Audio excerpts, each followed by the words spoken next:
2. Apple juice for 2. Apple juice for 2. Apple juice for 2. Hello and welcome back, everybody, to another episode of the Apple Juice for 2 podcast. I am Cameron Allen. Still, thankfully, that has not changed. I will let you know when it does. To my left, I have friend of the show, Tate Fowler. Tate, it's a pleasure to have you in person finally.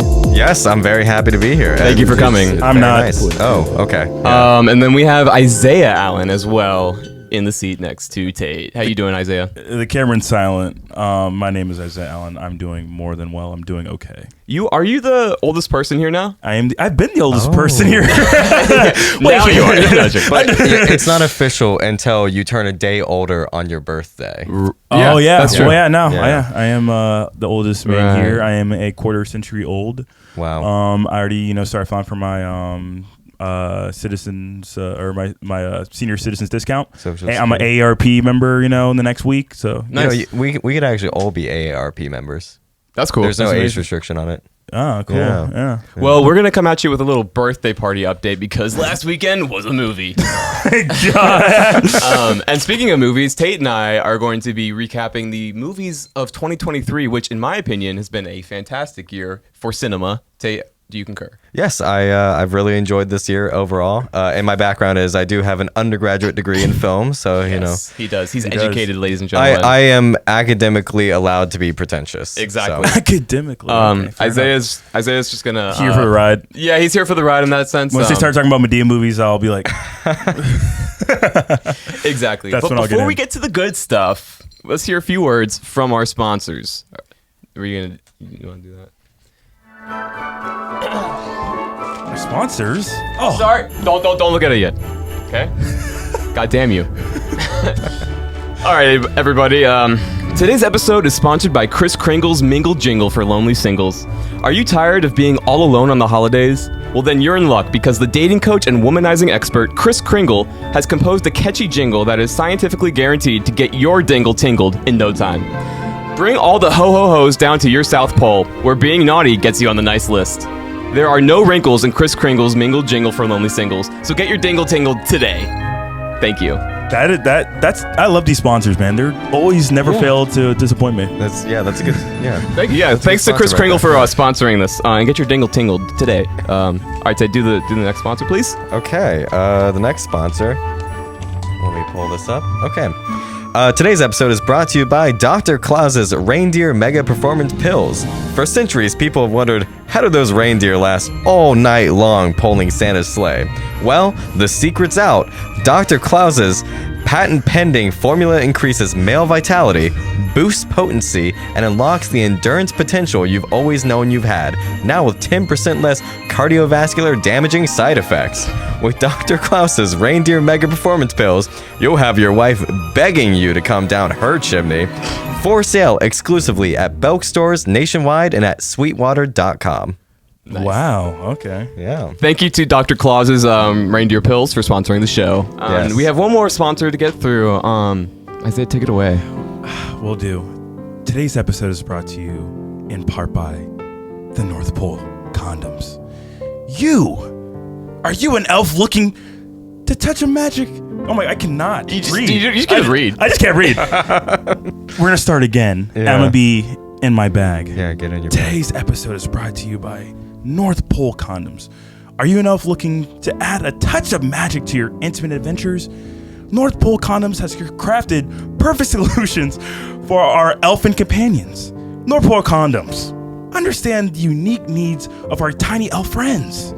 That's why their condoms are expertly tailored to fit the delicate proportions of elf anatomy, ensuring a snug and comfortable fit for every enchanting encounter. With their innovative elf-size design, you can experience pleasure without compromising on safety.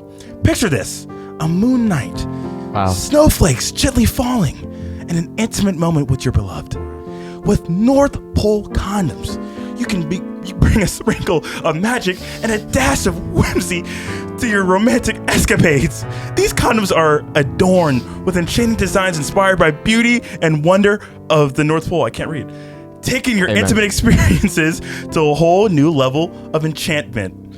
Their unique blend of Christmas magic and modern technology provides an extra layer of protection so you can enjoy your intimate moments worry-free. Thank you. North Pole Condoms for supporting our magical journey and making love the North Pole even more enchanting. Holy crap. We shut the fuck up. They messed up because they gave us a different ad on top of our ad. I can't believe that just happened. Well, thank you to all of our lovely sponsors for making this Christmas spectacular possible. That was enchanting. That really was. Yeah. I will say I have tried those North Pole condoms. Yeah. You're Magical. But with elf-sized proportions? yeah, so you have an elf dangus? Yes. Okay. I didn't know that. Yeah, no. Are we judging? No, we're not judging. Do we need to get, I'll get up the stuff right now. Oh, we're not. Okay, just making sure. We're not judging. We're just... I just tried them because, for the men who aren't as well endowed as others, I just, figured, I'll pick it up, My wife loves it, it's... Yeah, it might be for elves, but it's for elves at heart, like me. Well, if you ever need any pills to help, our sponsors also have you covered on that. Yeah, you should check out Dr. Claus's reindeer performance pills because those knock my wife's socks off. I will say I will have to maybe get a time with Chris Kringle because I do want to know how to riz my wife up. Yeah, Chris Kringle's single mingle jingle is actually... It works for me every time. I can hear the jingle in Cam's Kringle jingle. It's kind of... I bet you that's like that little jingle that gets his wife going. It has something to do with that, but then it's actually behind a paywall, obviously, so you have to pay for the good stuff, and I can't really tell you what it is. I feel like I get sued. That jingle gives a whole new meaning to the bell jingle from Polar Express here. That's true, yeah. Wow. Anyway, so moving on. Isaiah's birthday was a few days ago. Yeah. It was actually just yesterday. Well, it's true. Yeah. It was yesterday. But I celebrate, but the celebrations celebrations commenced on Saturday because who in the hell wants to get drunk on a Sunday and then have to go to work on Monday? Well, most football fans, yeah. Well, yeah, I'm not like most football fans, I guess. Yeah, no, but it was pretty cool. Pretty simple. Tate, I think I heard from a little elf on the shelf told me that you have a little gift. Yeah, I do. I have a little gift for Isaiah. This is a live reaction to This is a live reaction to Isaiah's gift here.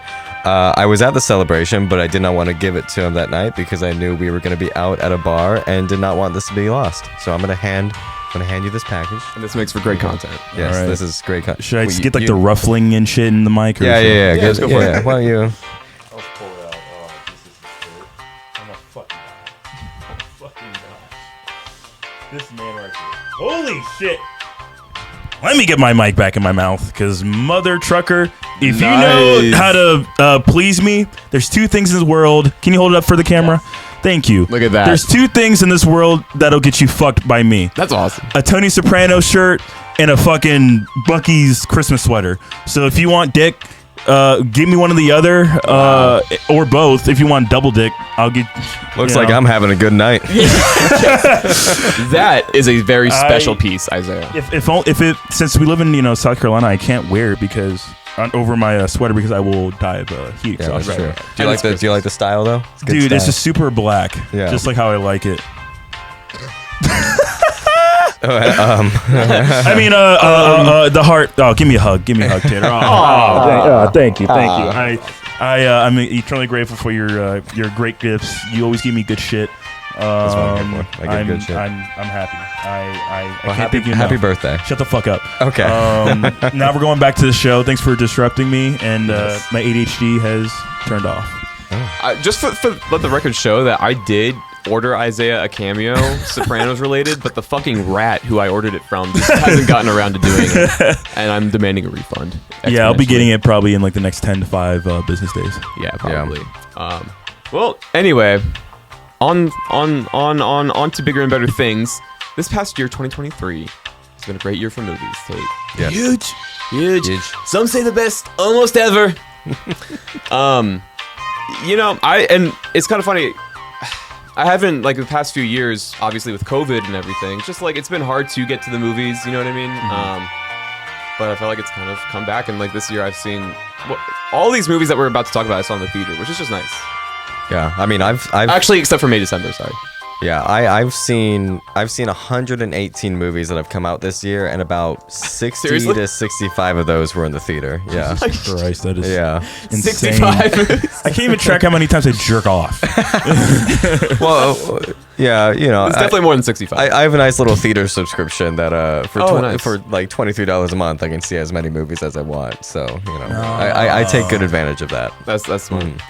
Okay, well, let's just start at the bottom in the fucking pits before we get to the better good stuff. Asteroid City is a movie by Wes Anderson. Came out earlier this year. You know Wes Anderson, right, Isaiah? Yeah, Yeah, he's okay. He's very interesting. I like Wes Anderson. I'm sure you do. Okay. Tate, what were your initial general thoughts on Asteroid City? You know, I like Wes Anderson quite a bit. Wes Anderson's one of my favorite filmmakers. Grand Budapest Hotel is one of my favorite movies. Is it really? Huh? Yeah, it is. It's in my top 10. Seriously? Yeah, no, seriously, for real. I did not know that. But Asteroid City, I have to say, was a bit disappointing for me. I'm not going to say I hated it because I don't think that I did. I gave it a 6 out of 10. But for the record, every other Wes Anderson film I've given, I think, like an 8 out of 10 or above. And really, most of the reason why I got that 6 out of 10 for me is because Wes Anderson, you know, is great with the production design and really just like the cinematography. Like all of the technical aspects are all really interesting. But that being said, there's a kind of like shtick that Wes Anderson does where he makes his Characters do all this weird deadpan. yeah, like, there's a lot of weird deadpan, and there's a lot of seeming like style over substance, and like there's definitely a lot of substance that you can read into Asteroid City, but it's buried deep in there, and you know I love critically thinking about film. That's what I got my degree in, but I don't think it should be as buried deep as Wes Anderson appeared to make it. Yeah, what did you think? Yeah, no, I basically agree with all those sentiments. But to me, it kind of just like pissed me off a little more. Yeah. I don't know. Like you said, like every shot in Asteroid City is like really beautiful and really like well composed. It's a nice color palette too. Yeah. Exactly, and that's one of the things that he does really well. But yes, then there is this weird like deadpan thing that the characters do, and I don't know if it's like he asks them to do this. You know what I mean? It kind of is that way. And I've only seen Bottle Rocket and Budapest Hotel, other Wes Anderson movies, and Bottle Rocket wasn't really like that. But yeah, Bottle Rocket, that's his first film, and it's like very different from like his other distinctive stylistic once he films. got into his own Yeah. style and stuff. So yeah, that was, that's whatever. But the story wasn't really, I mean, like you said, it was just like all really open to interpretation. You know what I mean? And like almost too much so in the sense like, okay, what's the movie even really about? And Sorry to interrupt. Should we give like a brief description of what this movie is about for sake of people who haven't seen it, or also as myself. Isaiah? Yeah, Sure. Yeah. I'm sitting here thinking like Isaiah has no idea what this movie, and it's kind of a hard movie to explain, anyways. Really? Okay. It's got like 3 different layers to it. Yeah. Is the thing. It's a play within a play within a play within a movie, I guess. Interesting. basically, yeah. Yeah.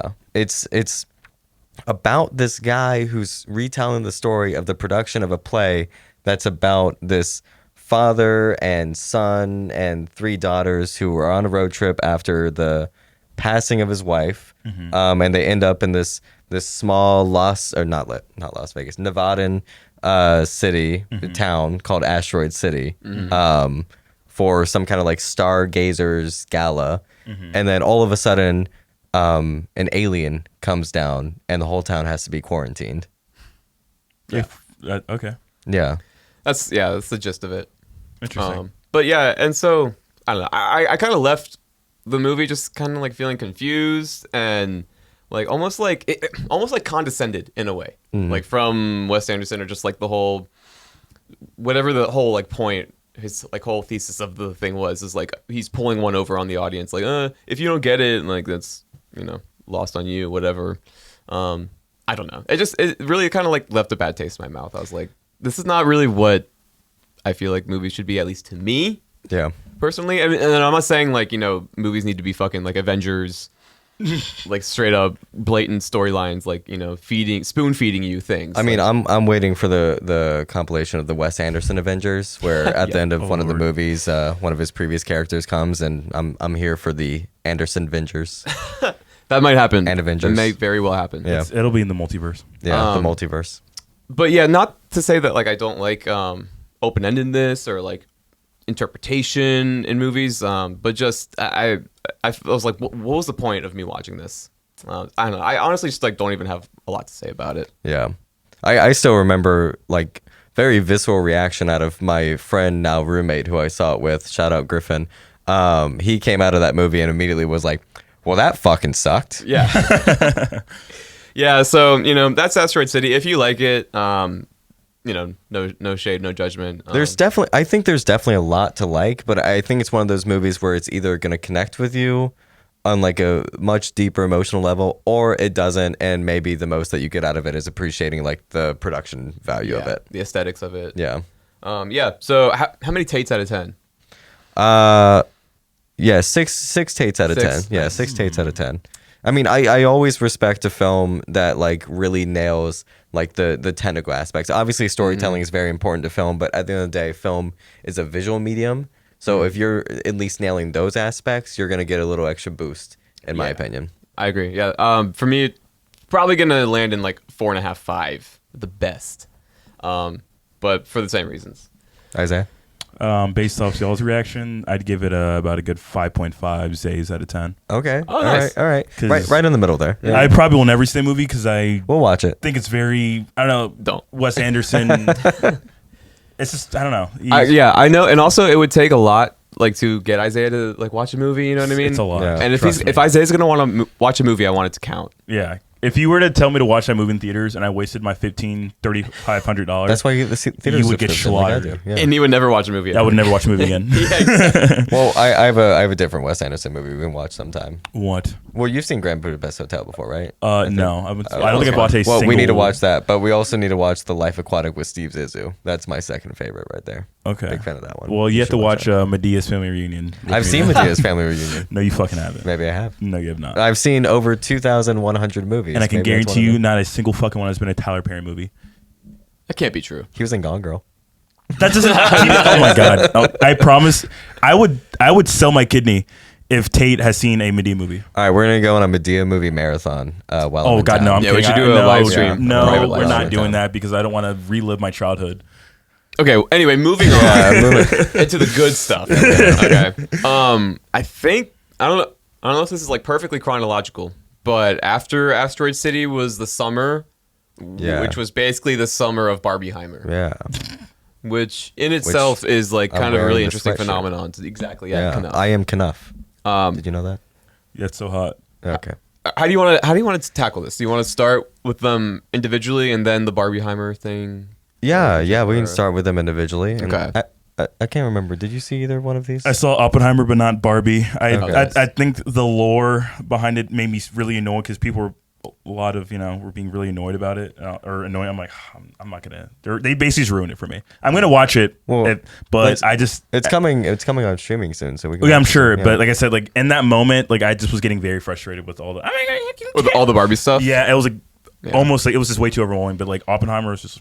I will say I really enjoyed seeing Barbie opening night. I thought it was a Nice. great crowd and that's everything. good. Well, I saw it at like one of the I like bet. early access screenings, and when it's early access, it was just like the day before. But Nice. yeah, Yeah. Just I guess. Okay. Lord While we're Film talking, we're already talking about Barbie. yeah. Let's So, talk about Barbie. Isaiah, I felt the same way, and in general, I am that way about things. You know what I mean? And so I definitely went into it with kind of like my guard up. But I left the movie theater feeling like totally seen. You know what I mean? And honestly, that sounds kind of cringe, but like it's true. Like people think that it's kind of just like shitting on men and stuff like that. It's very much not. I mean, the whole movie itself is really more about how the patriarchy is not just damaging to women, but also damaging to men as well. Exactly. Like, it's both a very it's a very feminist film and also a film that's like uplifting men to like get past their like red pill toxic masculinity kind of phases. Yeah, I think they're like overall, it wasn't just like a patronizing women Right. whatever thing. They definitely like they took shots at men. You know what I mean? Yeah. Like made jokes and stuff like the freaking thing with the Kens like playing guitar for Yes. Oh yeah, playing that's the Push one- yeah. by Matchbook. Yes, That's the only Matchbox? scene that I've seen in that movie, and I was basically looking into a fucking camera in my room. Right. Because the amount of times I've been, hey, like, you want to like hear me like play guitar? Hey. Oh, you you play at women? Oh, 100%. Yeah, You know that. okay. And Yes, DJ. you need And to do. DJ. You Yeah. need So to. because everybody like I guess whomever would like tell like their friends like, oh yeah, like I say like play guitar for me, and then that movie came out and they're like, oh, you're so Ken. And I'm like, what the fuck are you talking about? Watch the scene. I finally watched the scene like a few weeks ago, and I was like, I'm literally watching myself like play guitar for a woman. There It's was so funny. There was also a scene in that montage of a guy like explaining to Barbie like why The Godfather is like a really important film. I- in cinema. Yeah, Like, I just like, when that Guilty! scene came on, I saw Barbie originally with my partner, and I looked over at her and I was like, I haven't made you watch The Godfather yet, so I feel like Yeah. I feel like I'm good. She dodged a bullet on that one. Yeah, And yeah. you very well could have. Yeah, that's true. I have made her watch With the other film major films, stuff. but I'm sure. yeah. But sorry, what were you gonna say? Well, I think Barbie's such a great movie because it's all about self-discovery of like the human condition, and you know, obviously like Margot Robbie and Ryan Gosling. First off, incredible performances by both of them. Yes. And like they're adult humans, but you have to view the movie as Barbie as like they're actually just they're coming into the world and they're discovering the world for the first time. And like when you look at it through that lens, you kind of understand like the path and journey that they're on. Yeah. Also, just one quick thing, but like the best scene in this movie, and Isaiah, I think you got to see this scene because I think it's beautiful, is Barbie is coming to the real world and she's sat on a park bench. Yes. And she just looks around her like at this park, like right across from her, and she experiences like she sees a breakup, she sees a couple holding hands, she sees kids playing, she sees parents with their kids, like all of the different like, you know, stages of life. And like a single tear like comes down her face, and then she turns to this old woman who's sitting on the same park bench with her, just smiles at this woman and says, "You're so beautiful." And like it's such a sweet and amazing scene. It honestly made me tear up a little bit. Like Yeah. it's so beautiful. No, definitely. And that's like a example I feel like of Greta Gerwig's just like kind of expertise and kind of just like showing and not telling. You know what I mean? I think in general also too, Ryan Gosling was like so fucking funny in this movie. Oh yes. Like Yeah. the comedy from him was just like just his like choices that he made as an actor. He's very funny. I mean, Isaiah, there's a scene in this movie where, you know, the entire time Ken has wanted Barbie to like be his girlfriend, and like, you know, as part of like a plan to like trick the Kens, Barbie finally comes up to Ken and is like, "Oh, I'll be your girlfriend." And Ken is like, "If you'll excuse me for a second," goes around the corner. And like we've all seen that trope where like someone goes around the corner and they're just like, "Yes, oh my gosh, yes." But he goes around the corner and he screams out, "Sublime!"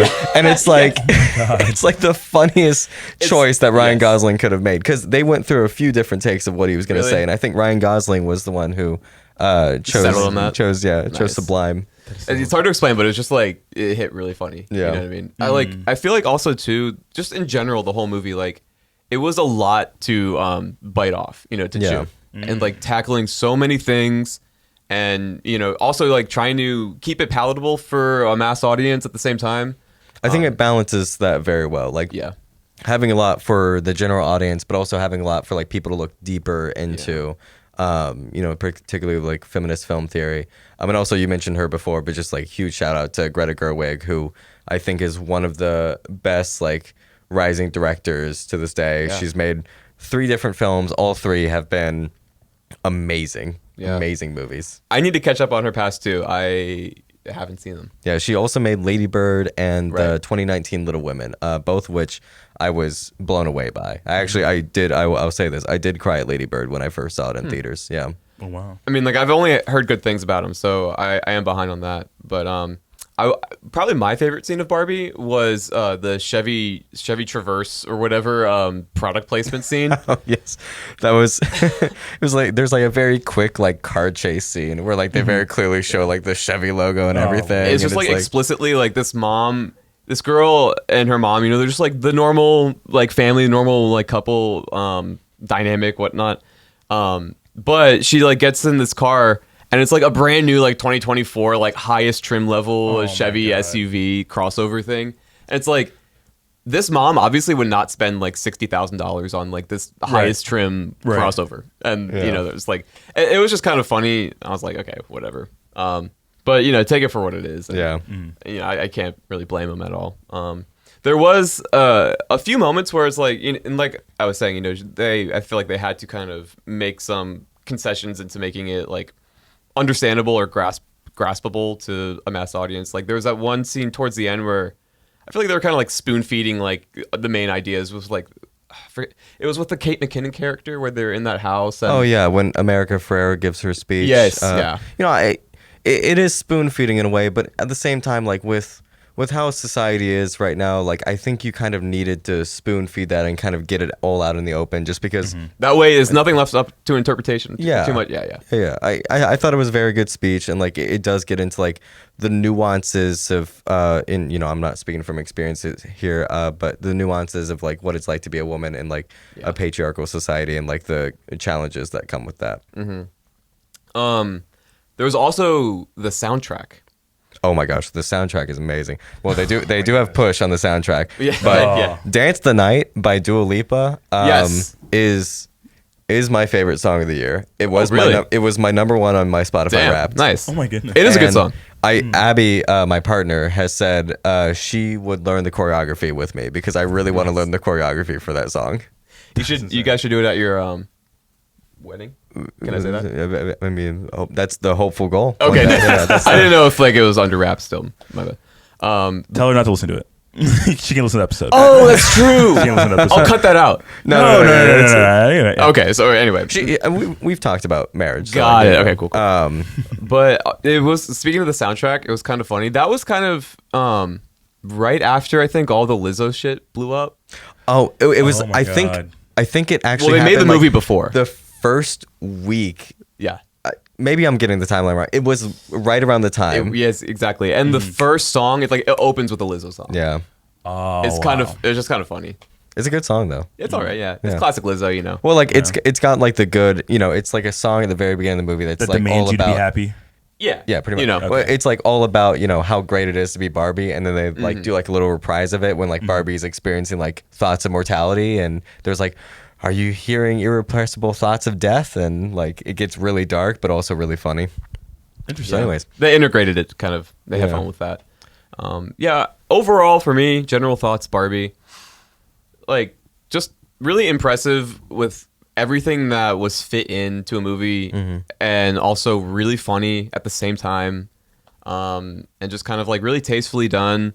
I felt like this movie could have been so bad, So Yeah. like if anybody else did it, well, it's like, I mean, at the end of the day, like stripping down bare surface, it could be clearly just seen as a product placement movie, and like it feels like Greta Gerwig took an opportunity to make an incredible movie with good messages, great performances, just great production design overall, and like took advantage of having the Barbie medium to make it too, which really adds to the messages as well. Yeah. I thought couldn't have said it better myself.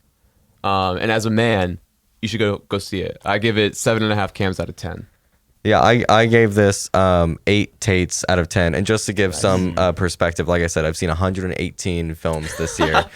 This is currently number 10 out of all of those films. So, Okay. Wow. Yeah. Nice. Yeah, it's pretty high up there. Well, we'll say I do need to see it. And I guess the watch fact it. that's going to be on streaming like platforms, that kind of gives you more reason to watch it. But I've heard so many good things about it.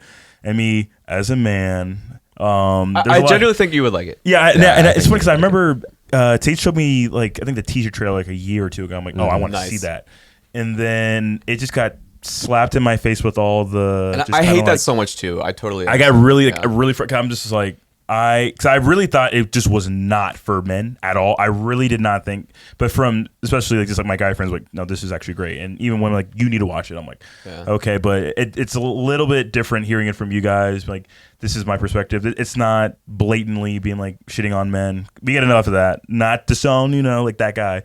But like I said, I definitely want to open my perspective. Yeah, I don't want to. definitely. I definitely want to go in very just like objective. Yeah. I don't want to be like, this is wrong, this is wrong. I just want to be open-minded, sit down, consume everything, and then have a dialogue after with Tater about it. And then I'll call got you. Cameron Yeah. after the movie. Nice. And said I enjoyed the movie, the cinema. Yeah. So yeah, I'll give it about 7.5 Zays out of 10. Okay. Zays out of 10, That's yeah. the official Zay guesstimate. That's Guess- and then official if it's Zay wrong, guesstimate. then I have to donate $100 million to Charity. local charity. Yeah. Yeah. Okay. Exactly. All right. So yeah, that's Barbie in a nutshell. And then, the same time Barbie got released, there was another movie that was released. A big one. Big one. Yeah. Like a nuke kind of one. It's Yeah. true. You could say it like that. Is that insensitive? Maybe. I don't know. I know. can make it insensitive, but I'm not because we're recording. Okay. Yeah. So obviously, Oppenheimer came out basically in tandem with Barbie. Totally probably couldn't be further on the other end of the spectrum. Completely different. In terms of like genre and tone. Very different, but also very, very good. Oh my god! I thought it was great. Incredible. For totally different reasons. I mean, okay. First off, it's really long. Yes. It's a long one. It is. But personally, I don't know for y'all, I didn't feel the length at all. Like, I thought the pacing was really Yes. good. Well, you know what I thought was the longest? That felt the longest was Napoleon. Oh, And dude, it wasn't. yeah. When we get to Napoleon, I Yeah. got some thoughts. So yeah, didn't feel as long as it actually was. But like you said, just because it was really expertly paced, Christopher Nolan is really good. I feel like at that, and like, you know, the whole timeline thing that he's kind of like famous for. Like, I feel like he kind of just knows how to guide a story at the correct speed to kind of just like, you know, make the audience enjoy it. Yeah. Well, and what I think is really interesting about this movie with like Christopher Nolan is like, I believe this is the first biopic he's ever done. And like people typically know like biopics follow like a certain formula, like they just go across like, you know, this person's greatest highlights, they change some things, and it's just like very like straight and linear. But Christopher Nolan's films are always known for playing with timelines, for playing with the editing, and I really loved what they did to enhance the biopic genre in this movie, you know, splitting it up between the earlier Oppenheimer days, Right, that and was then amazing. like the hearing to revoke his status, Yes. and then also the Louis Strauss Senate confirmation hearings, like interspersing all of that in. It's insane. It was great, and honestly, I think. And you know, I always hate falling into the trap of saying like flashy editing is best editing, but like this was flashy, but I thought the editing really made the story here. And I really liked it. And I think that this is a great movie that if you like don't know the full story, it's almost like there's a twist in it. Yeah, like that's true. if you didn't know the story going into it. That's a good point. And kind of on that note, just a like moment for Robert Downey Jr. in that role. Like, I don't know, I just felt like he ate so hard. Oh, I did too. Well, I remember before I saw the movie, seeing all of this hype over like Robert Downey Jr. is going to be nominated for an Oscar, and like Oh, wow. you know, I was sitting there for the first 2 hours. I was like, he's good, but I don't really see what people are talking about. And then that final hour hits, and I'm like, Whoa. no, I get it. Yeah. I get it. He's great. Robert Downey Jr. was great. Cillian Murphy, of course, Oh my was gosh. great. Yes. Really, there are a lot of stars in this Definitely. cast. Emily Blunt did amazing with her role. Jason Clarke, I thought, also did great. He was, you know, the hearing prosecution. One of the Senate guys. Yeah, no, the one who was like really screaming and yelling at Oppenheimer in the. Oh my god, hearing. yeah. Dude, I think that, he was in. Are you talking about the guy who was from Winning Time, that HBO special, or is that not that? I can't remember. I actually haven't seen Winning Time, so I'm not positive. Never mind then. I believe that is the person, if I remember correctly. He was in Dawn of the Planet of the Apes. I don't know. It's been so long. Okay. But I believe that's the same Good one because movie. he was grilling into an Oppenheimer during that. I think it's the same guy, if I Nice. remember correctly. Also, another thing about Oppenheimer, I feel like Nolan just kind of like pulled out all the stops in terms of like adding visual elements and things, like just making them from scratch too, like those particle shots and stuff like that. Oh yeah, just like cutting and like, you know, dividing up the scenes and whatnot. Yeah, that I was surprised when I found out like those were all like practically Oh, shot. really? Wow. And like even like when the guy is like I think. gaslighting him in the hearing, like the light like getting brighter as he's like, you know, it's that famous meme. Right. You know? I don't know. I just felt like that added so much to it, and it made it such a spectacle that it's just like seeing it on a big screen was just like, whoa, this is kind of like the feeling that you want to get from like going to the theater to see like a big movie. You know, just like wow. Oh yeah, I mean it this was worth seeing in the theater for sure. Granted, I think every movie is worth seeing in the theater. Go see movies in theaters, y'all. But Oppenheimer was such a great experience. Can I was a give you treat. my experience from seeing it in the movie theater? Because it's actually a really interesting which story. theater did you go to? Palmetto Grand. Okay. Funny thing enough, the first 45 minutes of the show, or within the first 45 minutes, the fire alarm went off in the movie theater. So they had to stop the show for like maybe 30 to 45 minutes. I mean, it was I might have been opening weekend because that theater was packed. I know I posted it on my story, but I didn't know if y'all saw it or not. But I remember just being like, the first 40, I was just like enthralled. I was just, and then I heard the alarm go off, and I'm like, oh, it's just in the movie. Then people start getting up. I'm like, what the fuck's going on? I'm like, oh my god, like this is actually the alarm. This isn't like a part of the movie. That's how I was just like fully like in it, and then the whole thing went happened, and also we came back inside. But those next 2 and then like hours, and like I can't remember how long the film was. Like 3 hours. It's like 3 hours exactly. I'm pretty sure. Yeah, like on the dot. Something like But that. yeah, like it's everybody got back in, and we just settled back in. Like it was insane. That's good. Josh Peck, best performance of the year. Any actor, Josh hands Peck. down. Well, also Devin Bostic, who was famous for playing Roderick in the live-action Diary of a Wimpy Kid, is also in the movie. Yes, and that end part where he comes in, honestly, it's like fuck yeah. He vomits in the movie. Yeah. He does famously. Yeah. I love the Albert Einstein guy that they did. Yeah, that was Yeah, pretty great. portrayed by Tom Conti, who I don't know very well, but I do recognize him because he plays the judge in Paddington 2. For any fellow goodness. Paddington heads out there, I don't think we have. I don't. Okay, between us three, I think you're the most Paddington. Paddington 2 is by far like one of the best movies of the past 10 years. I say that with all seriousness. Okay.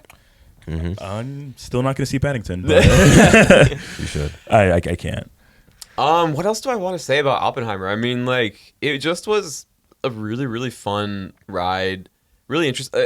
It is kind of like a lot of information to keep track of, especially all the names and like this and that towards the end when it all really kind of matters. But I mean, that's not a bad thing to take away from it at all. I think it just goes to show how much, when you do these biopics, it's like you have so much to really fit into a movie, even a 3-hour one at that. And I thought it was really interesting. It was gripping. I was on the edge of my seat, and I really liked it. Yeah, I feel like this is a movie that shows why movies are made. There's really just every piece of this movie was at top tier level. The acting was incredible. I thought the writing, the editing, and then of course like the production design, the cinematography, like everything that makes a movie was really all coming together to just make this incredible movie. Totally, yeah. The original soundtrack too. Oh yes. The Those songs are nuts. The Can You Hear the Music Yes. piece is It it's exhilarating. It really is. Yeah. It is wild. Yeah, that scene in I think it was towards the end. I don't know how I can even describe it. Everybody was just like talking. I don't know why I can't describe the scenes. Is this the auditorium scene? Yes. Yes. Oh my god, that was okay. intense. That's actually something we should talk about. That was talk so about intense. with Oppenheimer is kind of. I heard some criticism. Really? Thrown at it in that they didn't do enough service of showing kind of like the gruesome, just like horror that was these nuclear bombs on specifically Hiroshima and Nagasaki. They should. Yeah. So I heard some of that saying that they should have just focused on that maybe a little bit more, or shown it more, to kind of just like emphasize, I guess, the what he created, evilness of it, the evil side of it, and everything. He's created fire. I can understand that criticism to a certain point, but at the same time, unfortunately, the dropping of the atomic bombs it's a very well-known event. I'm sure most people I've seen it. I'm sure a lot of people have seen the devastating pictures too. Exactly. I mean, if you want, you can go find them. And it almost feels like if they had shown a little bit more of that, it might have felt like a little exploitative. Yeah. I did like what they did by showing his guilt with the auditorium, and he sees what looks to be like a burned body. Granted, I do think maybe they could have done a little bit more, but not to the point of full on showing the devastation and destruction. Right. I don't think they needed to show people melting or anything like that to get the point across. And also, I feel like the movie maybe was even just more so about Oppenheimer's internal conflict with it all. You know what I mean? Yeah.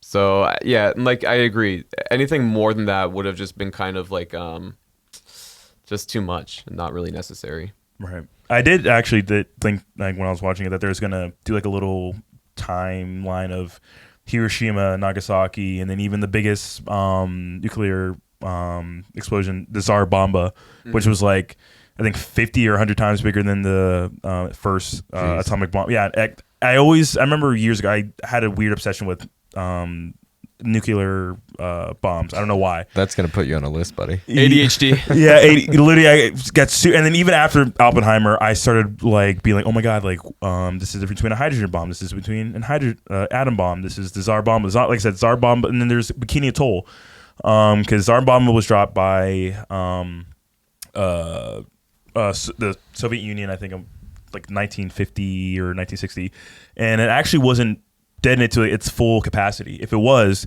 it could have been way more devastating.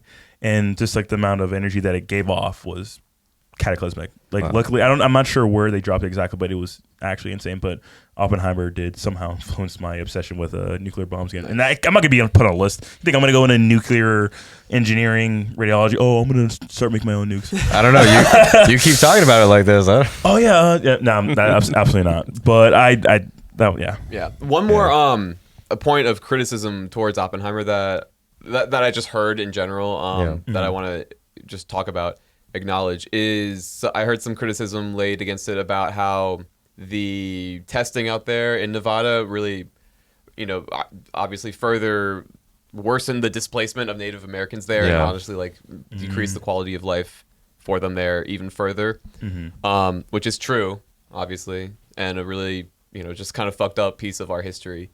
But yeah, the criticism I heard was that they didn't pay enough service to that as well. So what are your guys' thoughts on that? I'm trying to be sensitive here because obviously it is, as you said, like a very fucked up part of American history. And like, the whole, like a lot of the movie is about a lot of fucked up parts of American history. Right. And a lot of movies that have come out this year are about that.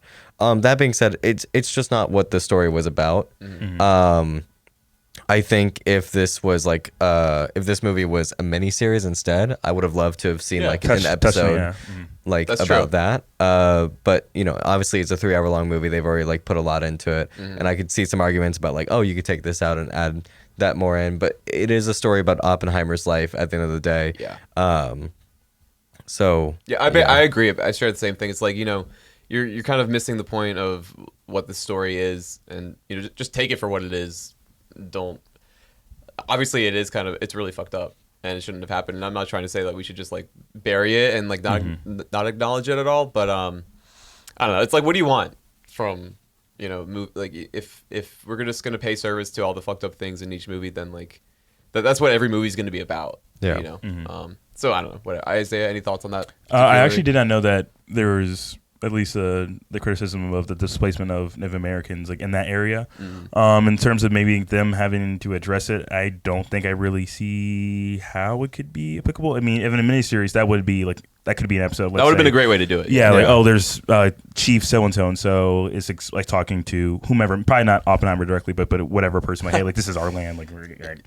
But I don't know if that happened or. I don't like. I'm not. Like, I had no idea if that. Like I said, I didn't hear any of that criticism. So I'm saying, in the event that did happen, Right. Okay. Yeah. in a miniseries, that'd probably, I guess, be a little bit better than probably addressing that whatever small little thing. And the thing is with how the film industry is moving in general, like there's definitely been a lot more stories that have opened up the worst parts of American history, the worst parts of society, and like a lot more stories that are telling like different diverse and cultured voices. So for like anyone who really wanted to see that story, I hope that maybe someone out there could actually then make a movie or miniseries about that story. I mean, granted, we do have another movie that came out this year that was talking about the atrocities that people have committed against the Native American people. Exactly. And I'd like to see more voices being able to be heard in movies and television soon enough. And I think we're slowly but surely getting there too. Yeah. No, I definitely agree. Okay, final ratings for Oppie. Oh, Oppie's number one of the year for me. It's Really? nine Tates out of 10. Yeah. Nice. Yeah, number one of the year. Interesting. Why? Any like specific reason why? It's pretty much because of what I said before, that this is like one of those movies where like every piece of filmmaking comes together. Yeah. And it was a great theater experience. Yeah. It was just a great experience overall. That matters a lot too. Yeah. You know what I mean? Kind of just like the awe-inspiring nature of walking out of the theater after a movie and you're like, shit, like that's all you can think about. And yeah, it sits with you too, because it's not a happy movie. It's not a happy movie at all, but it sits with you and makes you reflect on like, you know, yourself, American society, American history. There's a lot there, world history too, of course, but yeah. That's awesome. So 9 Tates out of 10. 9 Tates out of 10. How many Zays? I would say, probably 9 Zays as 10 as well. But Christopher Nolan is a great director. I remember similar experience for me when I saw Interstellar, having that being like, what the fuck did I just watch? That same like, what the hell did I just watch with the whole twist they had? And even with like Oppenheimer, just like I said, the cinematography, the scene where they dead, I was anxious. Yes. Like I was, my God. I was so anxious. And it was, I thought they're going to like show like the whole, like the light flashing. And then the silence. Yes. I was like not, you could hear a pin Genius. drop. Yeah, no, I was so anxious Yeah. the entire time. So I'm thinking like, even though it was successful, I'm thinking something's going to happen. Something's going to like go wrong. No, it just was just silent. And then I think like the sonic boom happened after, and it was, that moment was literally, I was so like, and you were kind of waiting for it the whole movie too. Exactly. You know, That's what. Exactly. it blow up. Like, what's gonna happen? But yeah, like I don't think I have any. Another thing I love about it is just the meme culture. That's true. It's just why we always, the thing I love about I think it's because it's so serious. Yeah, like we have to make something so serious, so unserious. Like so I would send like memes of Chris defense of mechanism. of like I would send Oppenheimer memes to camera. I'd just send whatever like little screenshots of like scenes and being like me when I can't focus or something like that. Like because there's a shot of like him and Albert Einstein looking at each other. Like, exactly. And the one of him at the table, like I don't know. Yeah. Those are the ones that stick out to me, and I do think it is kind of interesting. Like why do we latch on to those moments? But I do think it's kind of like the seriousness and kind of just like digesting it through meme. Yeah, just and also top of that, Bring just a little bit highlighting of levity to it. Yeah. men's craving to just have power like that. That's another like aspect of that movie. That's just how like, everyone's we want that, like how we had our internal like nuclear race, and then we were competing with Soviet Union. Yeah. It's just like why? Also, how Oppenheimer was kind of like it was his little world down there that he was kind of in charge of, and that changed him. Right. Yeah. It's just like, why do we crave death? Why do we crave power so much? Like, it's like that quote, Prometheus. I am Prometheus. I've created fire. I think that's. I am a death destroyer of worlds. Yeah. That's what it was. I don't know why. I don't know where I got the fire. I have become death. I think destroyer they of worlds. might have said it like in words in the beginning or something with fire. They said it multiple times. Okay. Yeah. Okay. But yeah, that stuck with me. I was like, oh my God, like he did create something that even to this day, people are like trying to keep it on the wraps, or like how we're trying to eliminate the creation of like nuclear bombs, but there's other countries that are still doing it. But like he literally has created. So rating 9 Awesome. 9 Zays out of 10. 9 days. Nice. Yeah. I mean, I was like teetering on 8.5 at least. I guess I should just go 9. You know what I mean? Because Average it out. Right. Yeah. For the same reasons, is that like just every aspect of it was just like top shelf, kind of like the best that we have right now. Yeah. Just like talent and creativity and just like experience leading up to this, like, Nolan's entire career coming up to this point.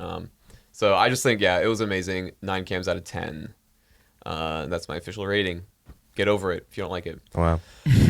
Something that I think that we should talk about, with these two, is the combined Barbieheimer phenomenon. Yeah. Oh my goodness. Good old Barbenheimer. I mean, I've never really feel like I've witnessed something like that. No. It's kind of interesting. Yeah, it was. I thought it was incredible, especially you would see all these like videos of people who would dress up to go see Barbie, and then immediately after they go dress up to see Oppenheimer, or vice versa. Right. I have friends who probably wouldn't have been interested in Barbie otherwise, who went to go see it as part of the double feature, and I had friends who wouldn't have been interested in Oppenheimer otherwise, who went to go see it as part of the double feature. True. And honestly, most people came out thinking both movies were great. I did not hear lot of. I heard it like, oh, it was too long. It's like, shut up. Exactly. Even from like a lot of people I know who like might not have liked Oppenheimer without like the whole phenomenon.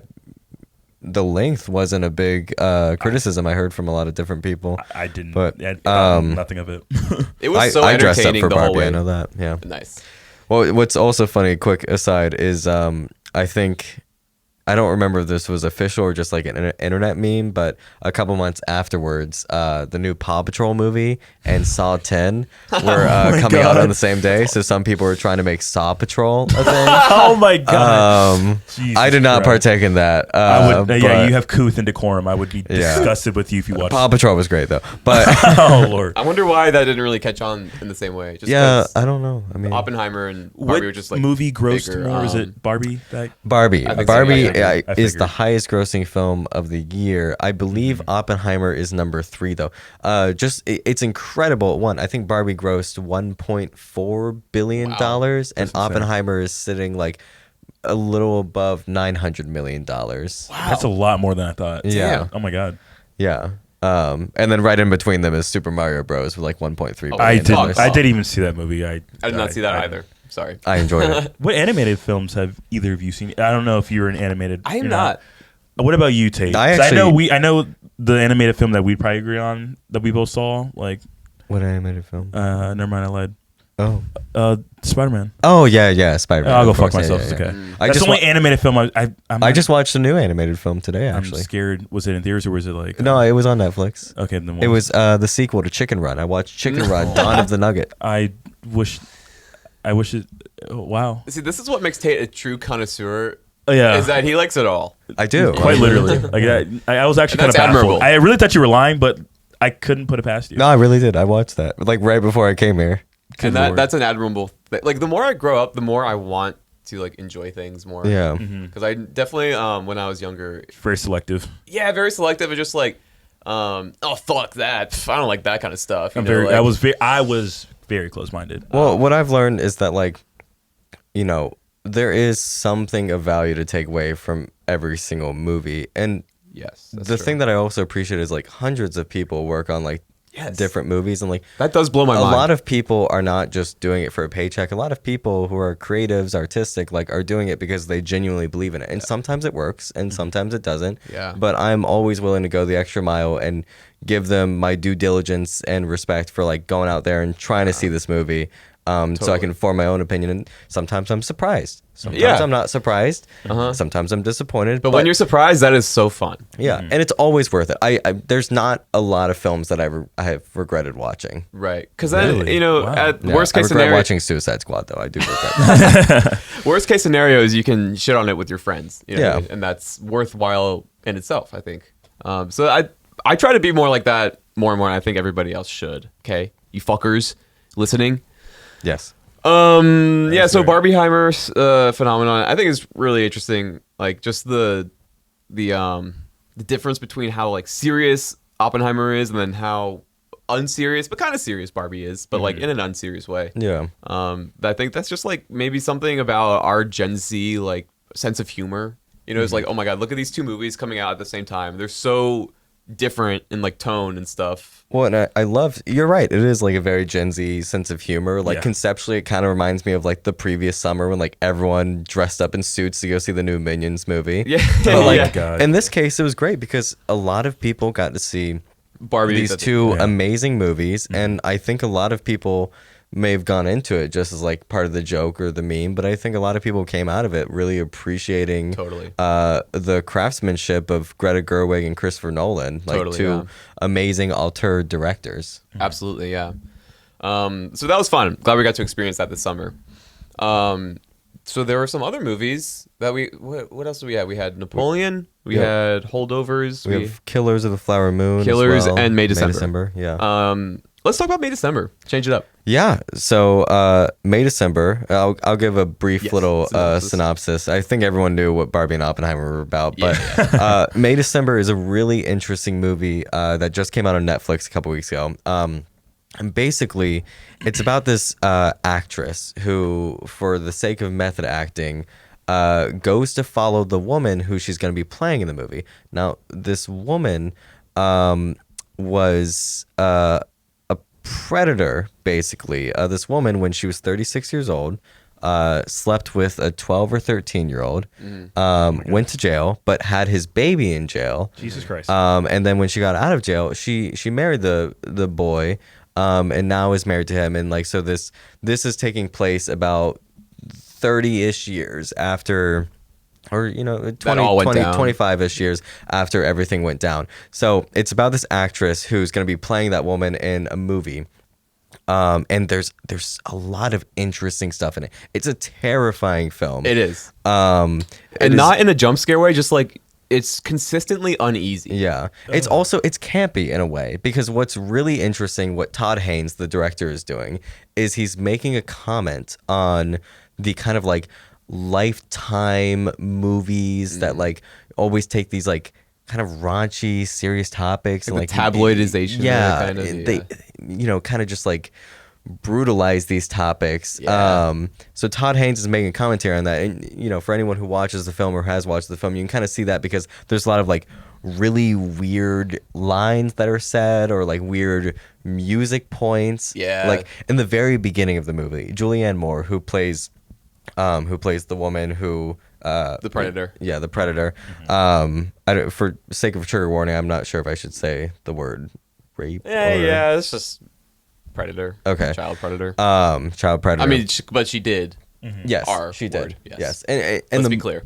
Yeah, she did R word, and what's interesting is the movie like does not ever actually say that. That's true. Like you know what happened. They don't ever actually say the word, which is interesting. But That's true. what was it? Oh yeah, there's a scene at the very beginning where Julianne Moore opens up the fridge and looks at it like so somberly, and like the music is like building up, and you think she's about to say something like super dramatic or weird or whatever, and she just says, "I think we're out of hot dogs." Yeah. What's the name like, of this movie? Because I might be watching it. May, December. it's on Netflix. Yeah. Perfect.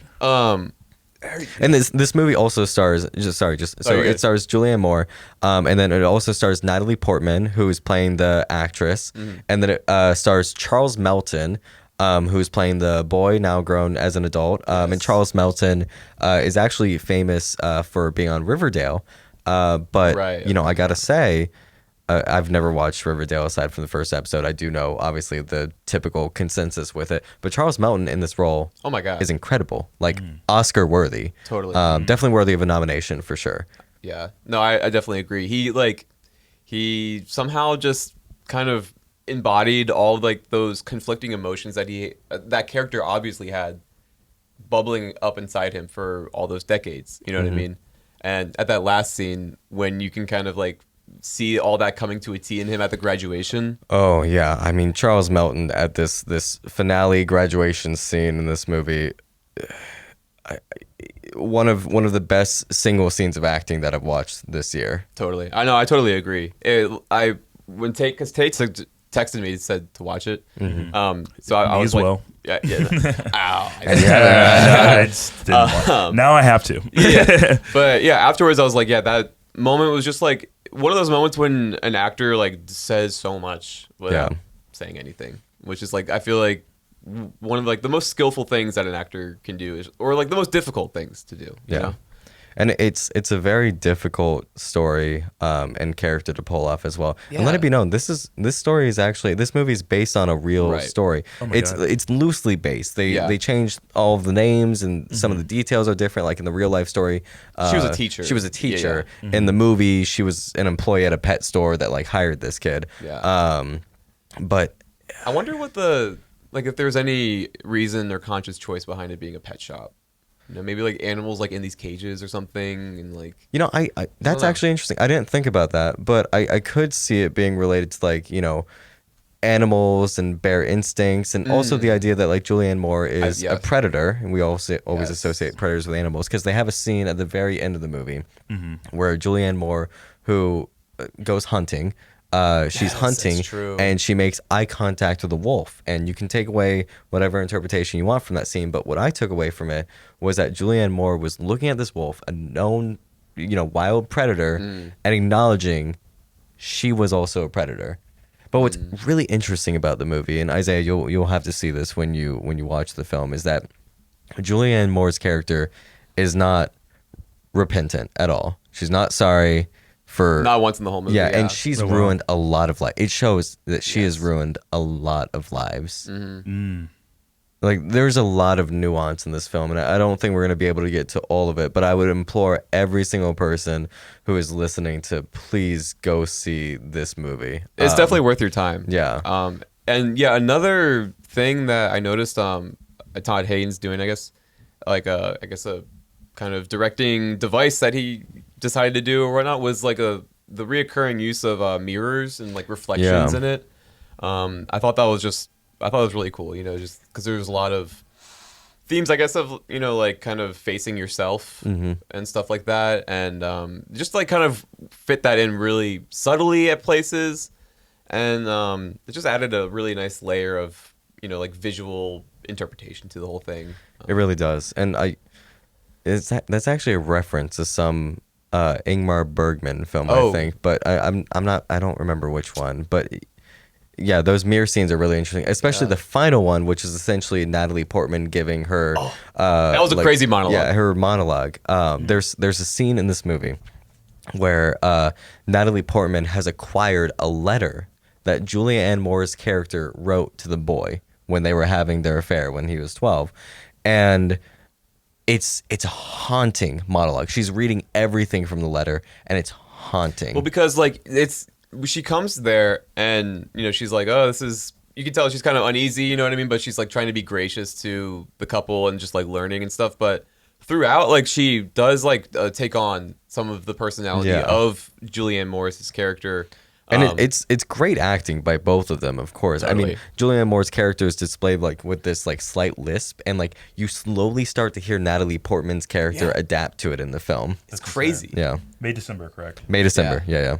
Oh my god. Yeah, I'm but just looking like- up a show that I watch. Like I don't know if we're gonna cover shows, but it was No.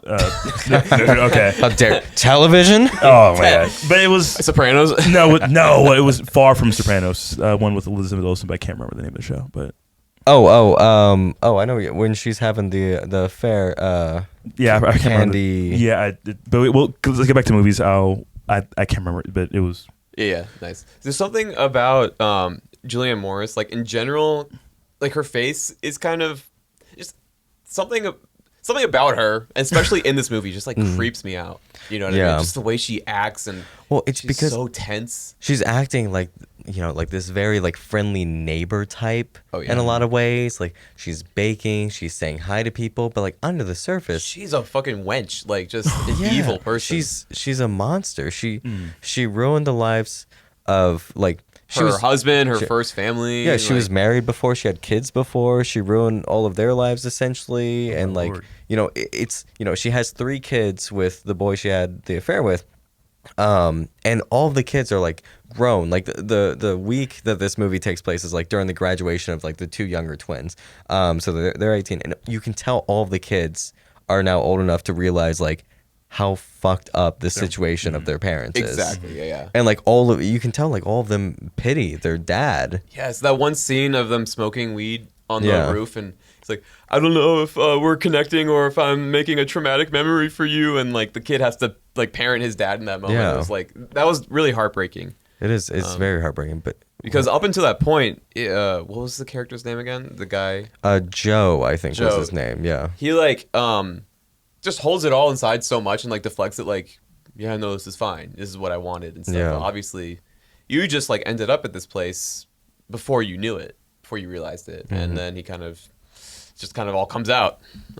So ratings for May December. Yeah, I would give this. I gave this 9 Tates out of 10. Wow. Okay. I think I have this at number 9 on my overall list Okay, of the nice. year. I'm pretty sure. Yeah. Oh, I say you didn't watch it. I don't know. Yeah, I'm Well, what's your What- forecasted yeah, rating? What's your Zay Based on prediction? what we based said. off what you said, I'm probably going to watch it tonight, just because I just have it. Oh, you it's should, so it's yeah. so yeah, but I'm very nervous that I'm going to be like uneasy, and It's like it's kind of, it's not slow, but Uh-huh. like it's not like bam bam bam bam, you Right. know, like fast thing. Like Yeah. it kind of just moseys throughout the story. I see. In a good way, not in a bad way at all. Just like okay. Don't- This as of right now, this is the movie that I actually want to see like ASAP. Yeah, Like, I am. I like, would highly recommend it. Yeah. okay. I'm gonna give it 8 Cams out of 10 just because like it was really good. You know, story, acting, directing particularly was just like off the charts for me. And that soundtrack was really cool. I mean, it was just a really good movie all around. Yeah. You know what I mean? You can't really ask for anything more. So that definitely gets a solid 8 Cams out of 10. Love it. Before we move on, there was one moment in December. You know when him, Joe, and this might be a little bit of a spoiler for Isaiah, but do you care? It honestly doesn't matter. Do you care? Because I won't if you care. Only because I actually do want to see it. Okay. Like, You know, I won't. Because like, I I'm won't. actually like Text going. me about it. Text me about it. I'm later. actually going. Yeah, and then after I watch it, because I'm watching it tonight. Actually, text us after you watch it. I'm watching it tonight. yeah, It's like yeah. an hour and a half, 45 minutes, 2 hours. I think it's definitely under 2 hours. It might Really? be Okay. exactly at 2 hours because I remember. Well, I recorded a podcast with the rolling tape for it, but like I woke up that morning, watched it starting at like 8 a.m. and then the podcast was at 10 a.m. like Okay, recording. nice. So Oh my God. That's the definitely best way to within do it. 2 hours. Yeah, You had it fresh in your mind. yeah. We could just take a little break or moment to plug Rolling Tape, this podcast that Tate is a part of. Yeah, speak on it. Yeah. Yeah, so I am part of this podcast known as The Rolling Tape. It was made by 3 friends of mine from undergrad, so shout out to all of them. It's a group of people who have come together to make episodes that every single week we review like a new movie that's come out, or we do episodes that are about like recent film news, or with awards season going on right now, like awards predictions. Or sometimes we'll do like double features that are like retrospectives of like 2 films that kind of like fit the same like general genre, cool. like, you know, buddy films or like Studio Ghibli films or yeah. So it's called The Rolling Tape. It's really cool. It's great. I've been part of it for the past 6 months or so now. Nice. Actually, my first episode that I was a part of was the Barbenheimer episode. Nice. that's amazing. Which was like 3 hours long because we were talking about both of them, but it was great. There's a lot to get there. Yeah, there was a lot of dense stuff. Well, check out the Rolling Tape podcast. They're great guys. Never met them, never talked to them, but I know they're great. Yes, yes, everyone's great. Yeah. Yes. So what do we have now? We got Should we do Killers? Killers Killers of the Flower Moon. Yeah. So, and Isaiah, do you know about Killers of the Flower Moon? It's another movie you told me to watch that I did not watch. How dare you? Okay. Tate, we've established I'm a very difficult person. Yeah. Unless you like pull me by my fucking ear to see a movie or do something. This is why you're lucky I don't live here anymore. If I lived here, well, you then would- I would yeah. be enthralled in Yeah. the cinematic universe that you are in. Like I would be in that. But When you come visit me, we're just gonna be in the movie theater. The entire on that time. note, Yeah. I will say there was a film that still haunts me to this day that you made me see that I was not interested in seeing, but was fully Was it 7? no. Oh. Green Knight. Oh yeah. That movie. Oh, we saw that with Alec, didn't we? I wanted. Yeah, this is when I was helping you move. Yeah. Green Knight was based off a legend? Like a It's based off of like a Knights of the Round Table, like King Arthur, Oh, that's Sir cool. Gawain, like medieval tale. Nice. like it I is haunting. should It's hold very good. Tate's opinion of a film very highly, but in that moment I'm like I went in there being like, oh, it's another one of like Tate's films. I walked out of that movie being like, holy a shit. brand. Like holy shit. That the action was amazing. And it was an A24 film, so you know Yes. it's gonna actually not be complete. A12 times 2. Yeah, A12 times 2. Yeah. I watched those. How much I know about film. But I was shocked. Like the storytelling of it, I didn't really know anything about that. I guess legend or story, whatever. Yeah. Like, but just those certain moments. The whole I forgot the whole twist ending because it was like 2-3 years like after like when we saw it or 2 years ago I think when we saw it. Have you seen this before? No. Highly, it's super obscure. Like I Okay. I'll definitely check it out. It's very good. Okay. I'm trying to think. Well, so Killers of the Flower Moon, Martin Scorsese is back and better than ever. Back and better than ever. Yeah. First film since The Irishman. Yeah. That was a long one. Yeah, that was a long one. And this is also a long one. It's But- longer than Oppenheimer. But this is another one where I felt like the pacing was very good. Yeah, I didn't mind it. I've read the book that this is based off of. Okay. Which of course this is based off of real events, real tragic events. Once again, also in American history, where the Native American tribe, the Osage people, is it Osage? I think so, yeah. The Osage people, were push to this piece of land in Oklahoma, and oil was actually found on that land, which they were able to get the head rights to the oil.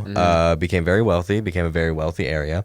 But there was a conspiracy to systematically Marry and kill marry and kill to get the head members. rights bestowed to basically white men. Yes, basically white men. So this is a story of, once again, how white men excuse me, how white men have terrorized the Native American population since the beginning of the United States. And this movie takes place, I think, in the 1920s.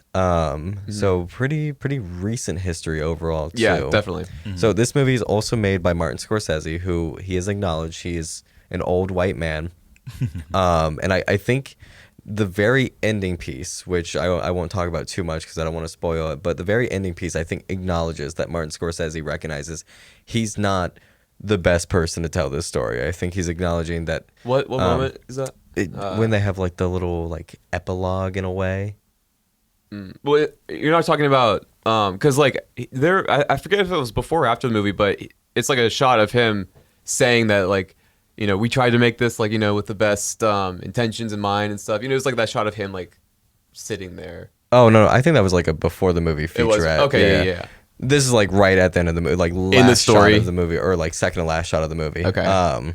But that being said, I thought, Lily Gladstone, who plays Molly, who is the victim of this conspiracy, and who, like, most of her family members are killed as part of this conspiracy. Lily Gladstone has one of the best performances of the year, in my opinion.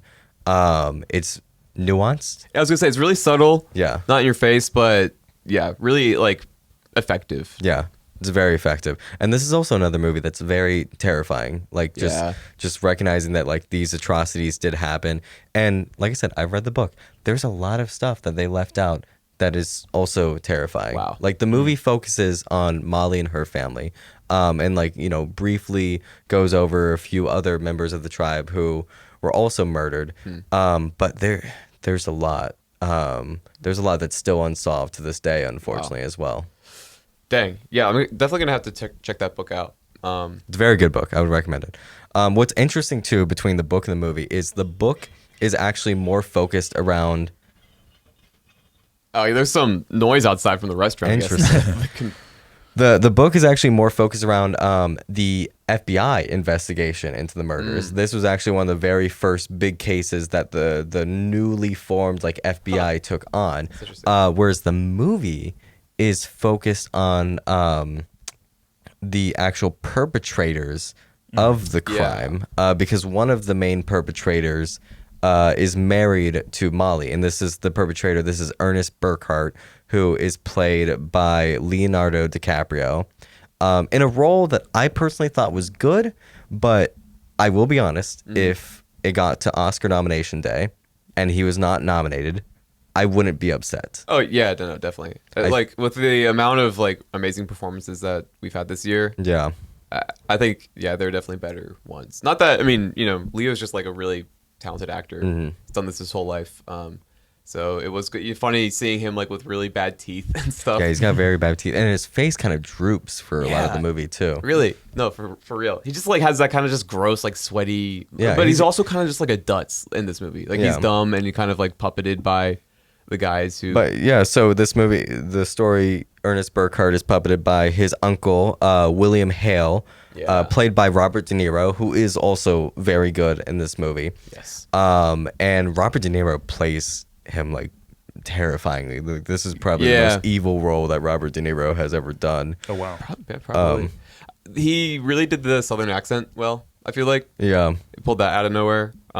He's done Southern accents before in what was it? That fucking movie Bad Grandpa? You are insane. Or Dirty Grandpa? Is it Dirty Grandpa or Bad Grandpa? No. I couldn't tell you. Fuck, it's that one about him as a Southern murderer guy who comes to like try to just like wreak havoc on this lawyer who put him away. You remember that? I don't know. Anyway, is this older? Newer? Older, yeah. Older? Okay. It doesn't matter. But yeah, I felt like he did the Southern accent really well and stuff. Yeah. And yeah, his character just like is one of those evil people who is like he's well so loved, evil. you Yeah. know, and he's like really charismatic, and people think that he's like great, but he's pulling this fucking con on the whole people. It's insane. Well, he's so evil. Both the character within the film and the real person, because he's directly responsible for like hiring all the people who end up like killing all of these members of the tribe. Yeah. But he acts like he is the most beloved person by this tribe, even when. And so that's true to the book. That's true to the book. That's true to the story. Wow. True to history. Even when he was like put in jail and everything. Sorry, spoiler. It is history. But even when he was put in jail and everything, he still believed that That's crazy. he was loved and he deserves. He saw nothing that he did wrong, which That's is insane. Yeah, no, it really is. Like these people, like this archetype of a person, exists throughout history and a bunch of stories and stuff.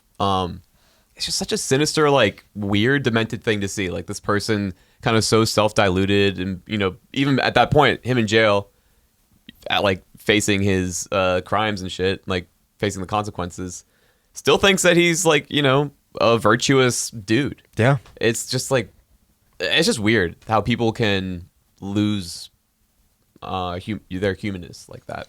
and this is all for greed too. This is also Just straight up money. make money from the oil head rights and whatnot. Yeah. And it's such an interesting, terrible piece of history and an interesting commentary on American history, because Yeah.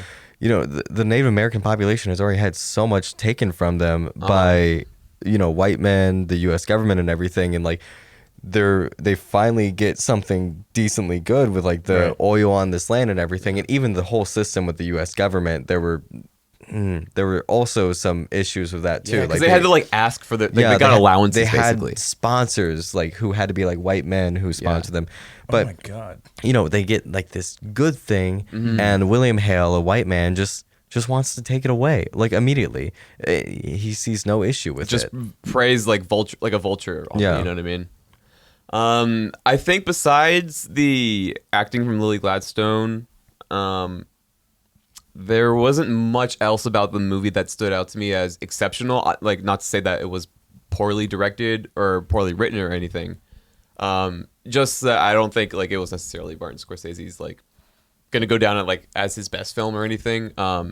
And compared to some of the other like movies in terms of directing purely, they just kind of outshine this in a few ways. But not to say that I was underwhelmed by it or at all. Like, it was enthralling and really interesting. And you will find yourself going down a rabbit hole after it, like reading about this stuff, because it is just like a crazy story. But yeah, I felt like it was just a well-told version of this book, this history, with some really good acting, and nothing really much else besides that stood out to me by it. And that's not to say that it's bad at all, but just that's really what I saw in it. Well, I was also a big fan of the music in this movie, which is funny because when I told a friend of mine that I loved the music, they responded to me and was like, and they loved the movie too. They responded and they were like, "Oh, I thought that was the worst part of the movie," and I thought it was great. But I also want to shout out, I thought the production design was fantastic, and I think that this has been a great year for production design because, Oppenheimer, they created the Los Alamos town. Barbie, they created like a huge Barbie playland set, and then for Killers of the Flower Moon, they also pretty much like recreated this town too. Like there's the scale is very big. With how many buildings there are, the actual like historical accuracy with the town and everything. I thought it was really cool. And granted, there's also actually a lot of like really good subtle use of CGI in this film too, apparently, to like really build up those environments. Oh, I see. Okay. I guess we must just like be getting a little desensitized to that. Like, if you're not trying to look for it, you know what I mean? You just kind of take it for granted almost. Yeah. The fact that movies these days can just have that level of, like, in terms of set design and whatnot, that level of depth with like historical accuracy and things. Like, yeah, they built a whole fucking town. Yeah. And, through CGI partly, or practical effects too, or in a mixture. But it's just, I think we do kind of take that for granted a little bit these days. But it is impressive that we're at that point. Yeah. What else about it stood out to you? Well, I mean, Lily Gladstone obviously is amazing. Yeah. That's the highlight of the movie, I think. for me. She really is incredible. I mean, there was so much rave about her before the movie came out, and she lived up to all the hype. I would love to see her win the Oscar, Really? personally. And I've seen most of the contenders for this year. so Best far. lead? Yeah, Nice. best lead actress. Which there's some controversy over her campaigning for best lead actress. Some people think that it's more of a supporting role, but I personally think that the movies, It's about her. it's and about them. her. Ernest Not, is the perspective. Yeah, yeah. But she's really the main character. Uh-huh. Like everything that happens is about her, and she's the one who kind of goes through more of an emotional journey in this Yes. movie. Uh-huh. So I think it's perfectly fine that she's in best lead actress. I agree, yeah. Overall, though, I think for me this is also very similar to Oppenheimer, to where I thought a lot of the aspects of filmmaking really came together to make just a really good movie. Like I said, I liked the music, I liked the production design, I thought the pacing was pretty good. Very few times that I was actually, it's a 3.5 hour long movie, so anything can happen in terms of you might fall asleep or whatever. But I felt fine throughout the whole thing. Yeah. Uh-huh. Yeah, I agree. Isaiah, what are your thoughts based off of what we said? Very interesting. He I hears did 3.5 hour and he's like, oh, I don't know. Well, not even really just that. I mean, I did hear that. I don't remember. I guess it probably was you, Tate. I don't know why I'm questioning myself as if like you're not the only person that tells me about movies to watch. But I just did hear the whole Martin Scorsese's back, and then of course Scorsese's DiCaprio, back. and then Robert De Niro's in it too. I didn't really have any like interest like prior to this. I am a little bit more intrigued based off y'all experience, but I'm still like May December is like ringing in my head. Yeah, like, yeah, that's I would watch that before this. Yeah, in like, my opinion. I feel like I feel like this. I don't know what kind of feeling I would get from this movie. I guess it's more so. I guess that historic perspective. I guess I appreciate it, and then I might find my rabbit hole. I'm looking into all the documents, all the different things that happened during this. But like I said, May December is like literally ringing in my head. I will say also, like, as a bit of a personal story, Killers of the Flower Moon was like probably my most hyped film coming into this year that I was excited about, because Martin Scorsese and Leonardo DiCaprio had announced a long time ago that they wanted to do this specific story. Do this specific story. And I remember first reading about the story, thought it was, really interesting story to make a film on, and I was very excited when it was finally going to come out. I think it actually did get delayed originally because of COVID. I think it was supposed to come out last year originally, and now it came out this year. And honestly, it feels like a very, very good movie to come out.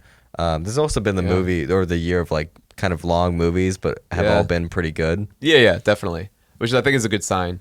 One last thing about this was, like, you read the book and stuff. Yeah. Leo's character, Burkhart, we're like, did he actually like love her a little bit? Like, it seemed like he did kind of like and she kind of loved him. But he was just such of a like single-celled brain amoeba dude. Like, he was just so dumb. The book never specifically says, but there is one detail from history from the book that they left out of the movie that I think would have very clearly showed that, like, even if he said he loved her, he was a selfish, terrible son of a bitch. Right. Basically, I won't get into like the nitty-gritty of the details, but there's a part in the book, this like during like the back half, like during the epilogue of the book, where one of the kids that Ernest and Molly had found out that Ernest originally had a plan that was gonna kill Molly and the kids. Wow. Damn. Yeah.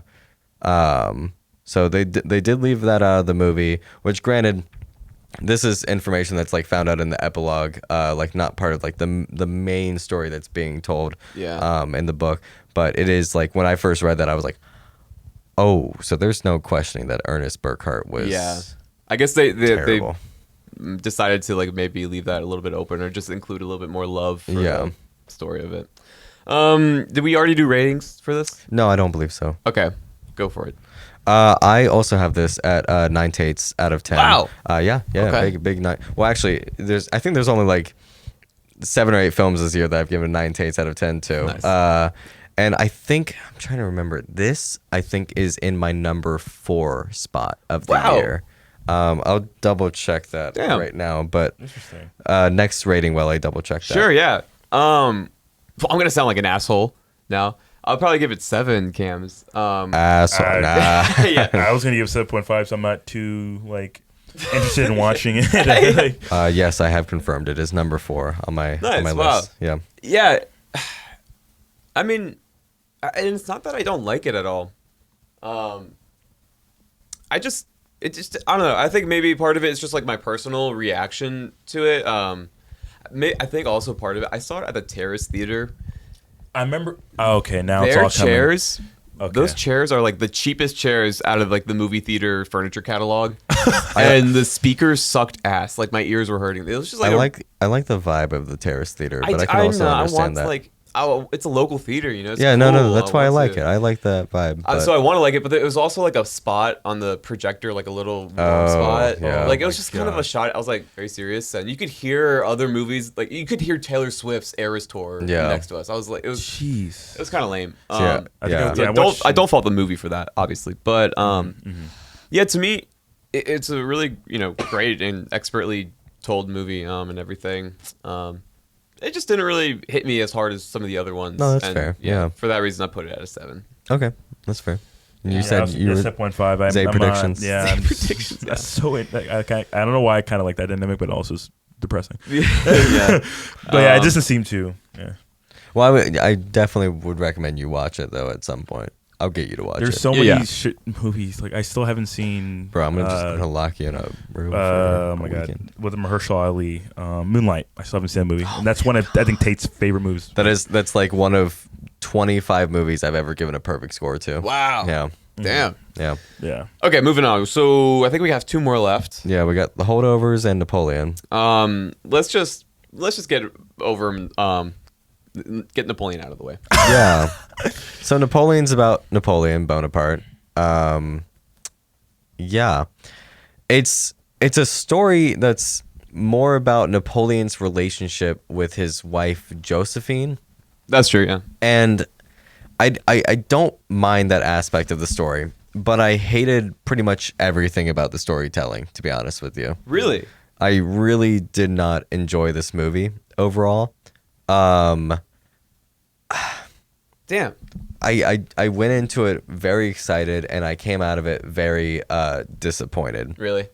I thought that there were some good technical aspects. I thought I did enjoy the battle scenes, particularly the Battle of Austerlitz. With the ice one. Yes, Yes. yes. I liked that one. But I felt like the way Ridley Scott chose to portray Napoleon did not get across anything compelling about Napoleon. Yeah.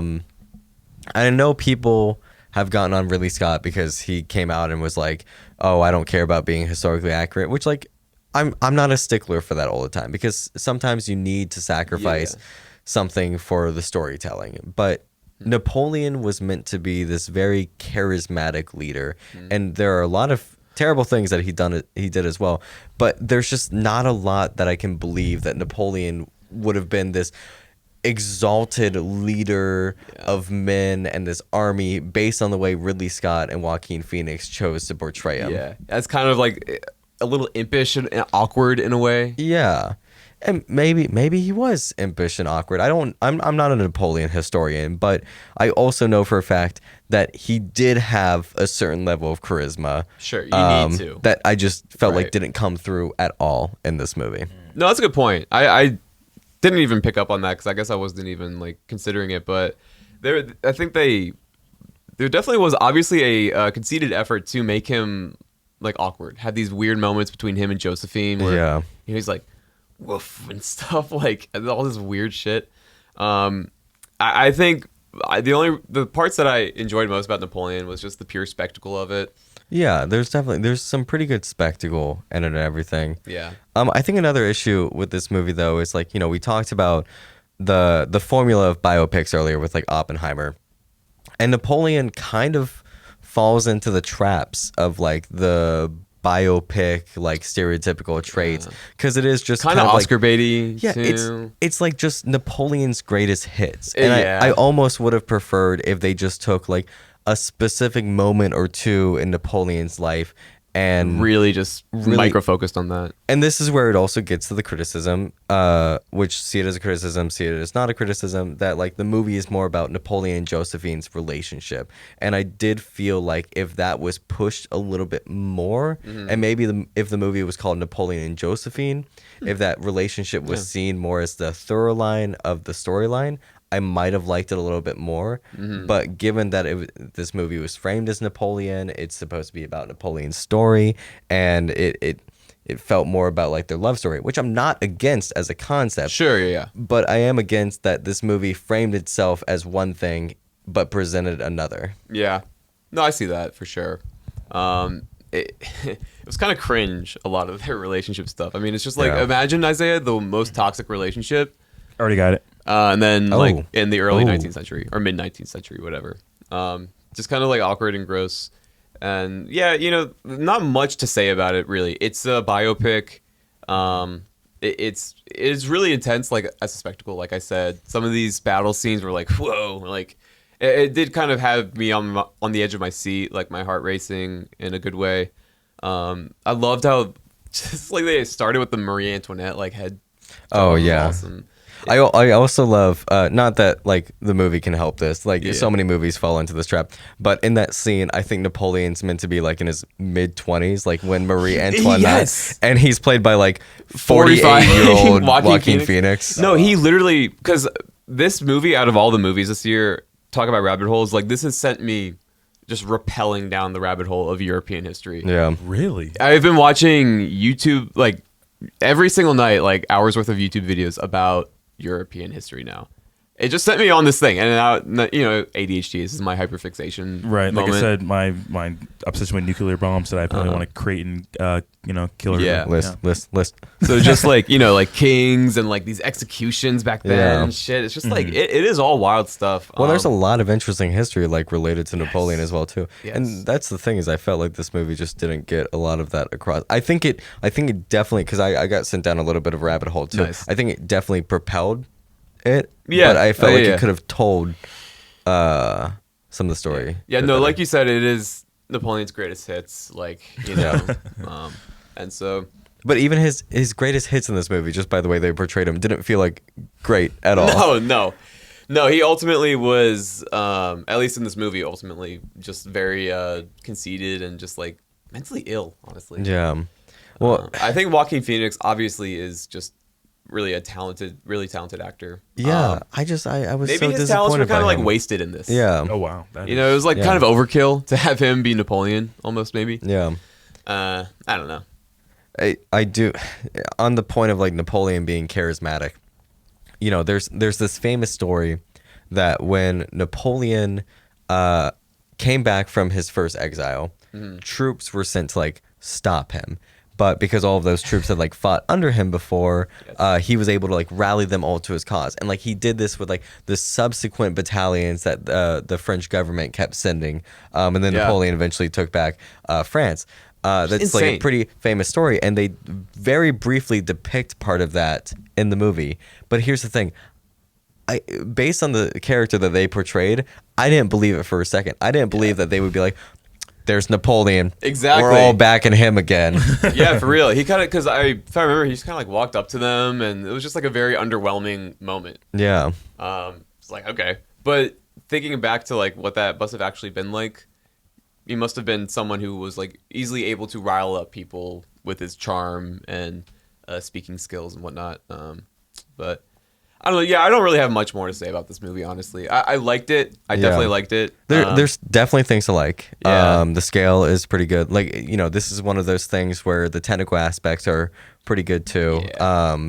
Once again, production design with all of the French, you know, palaces and that's true. Everything. But that being said, my final point on this movie, honestly, I think I prefer the Napoleon from Night at the Museum Battle of the Smithsonian. Oh my I think God, I do. You did not just say that. I did. I mean, that is one of the greatest movies of all time. It's true. So It's true. I Better don't blame than you on Jurassic that. Park. Too far. I'm gonna go ahead and give this movie a 6 out of 10. Okay. I gave this movie 4 Tates out of 10. Nice. Yeah. I don't blame you. Yeah. You know? It's honestly, I feel like I'm also looking up to see where this ranks in like my total list, but I feel like I usually give a little bit of leeway to films I see in theaters just because I appreciate the theater experience so much. true. But this is one of my lower rated theater films. Oh wow. But I wouldn't see this movie not in the theater, or I wouldn't be so inclined to. I mean, its best spot to see it is in the theater. Oh, let's see. I have it at 96 out of 118. Nice. Jeez. Yeah, just the gore of it is really cool. I feel like that's kind of what Ridley Scott is able to do really well, that It's kind of thing. There's like you see a horse get blown up. Oh my God. Did not expect that. And when it happened, I was like, whoa, fuck yeah. The Like, male. it was a testosterone raising moment. Oh, wow. And it Yeah. is kind of just one of those movies. Yeah, it is. And that's all there really is to it. What do you think you would say predictions? 0 because I'm not gonna watch that. Okay. Yeah, It just doesn't seem like even when I don't even think you even suggested, or no, you might have actually. No, I don't think I did. Yeah. Even- If you watched any of these other movies, I'd be way Content. happier. Yeah. Because I didn't know about Napoleon until maybe like a few weeks before it was released. Oh, he's a very famous world leader. You know about Napoleon? No, I didn't know about the movie being released. Oh, I see. Okay, You I was fucking gonna cucks. Yeah. I played this in fucking clay. Yeah. But no, I didn't know about this movie until like a few weeks before. Yeah. Gotcha. Yeah. I mean, me too, actually. I've seen Napoleon Dynamite, Like, it kind of, yeah, nice. It did kind of just Better come out. Napoleon. Yeah, And it I just didn't showed really up- know much about it. and yeah. I heard there's a lot of hype around it, and then I think I saw people saying this was shit. Yeah. I saw And the then day of course before Tate, Thanksgiving. and then Hell Tate was yeah. like, "This is really bad." I like it. And that leaves the best for last, in my opinion. Oh, Honestly, this might be my favorite movie out of all these. this is number 2 of the year. for No me. way. Yeah, it really is. Yeah. That's awesome. So we're talking about The Holdovers. Yes. Shit, what's the guy's name? The director's name? Alexander Payne. Crap! Nice, I've been nice. mean to actually see this. Fuck. Yeah, this is a very good this movie. Speaking of Paul Giamatti, let me just say, I think he was built for this character. yeah. Physiologically, and just like, he's able to act. He looks the like a shit out. grumpy teacher. He does. Yeah, he does. Yes. So this should I explain what? Sure, the movie's yeah, about? synopsis. So this movie is about and I'm not gonna be able to remember his character's name, but Paul Giamatti plays this teacher Shit, at yeah. like New England private Boarding all boys boarding school, school. yeah. Okay. Yeah, and it's winter break, and Paul Giamatti's character has been tasked with handling the boys who are the holdovers, or the boys who whose parents for some reason don't want them for winter break, Yeah. or they can't travel home. So they didn't get picked up.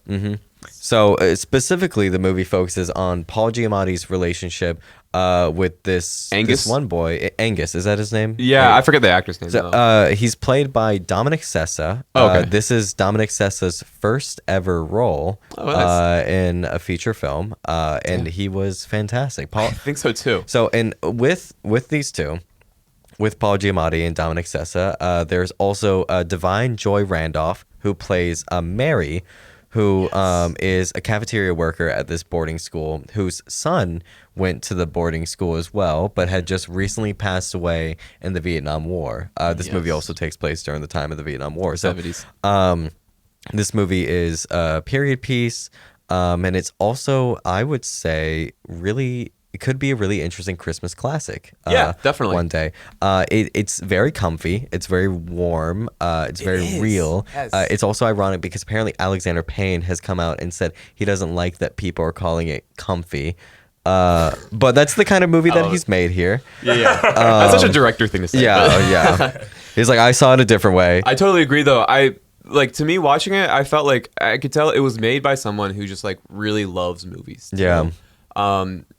I didn't look this up or fact check this, but if I had to guess, I mean, it looks like it was purposely shot on film or went through great lengths to make it look like it was shot on film. Yeah, I don't know which of those two options, but Yeah. you're completely right. I mean, it gives. I mean, even the trailer itself gives off like more older film vibes, Yeah. because like the trailer has like a narration over it. Like, Yeah. these are the holdovers, and then the trailer like freeze frames on Paul Giamatti's face, like screaming to end it off. Yeah, So kind of, I think this is a little bit of a common trope in some movies. You got Dead Poet Society, Good Will Hunting, where it's like this sort of unlikely relationship between the nutty professor, or like, outcast professor and then outcast student. yeah.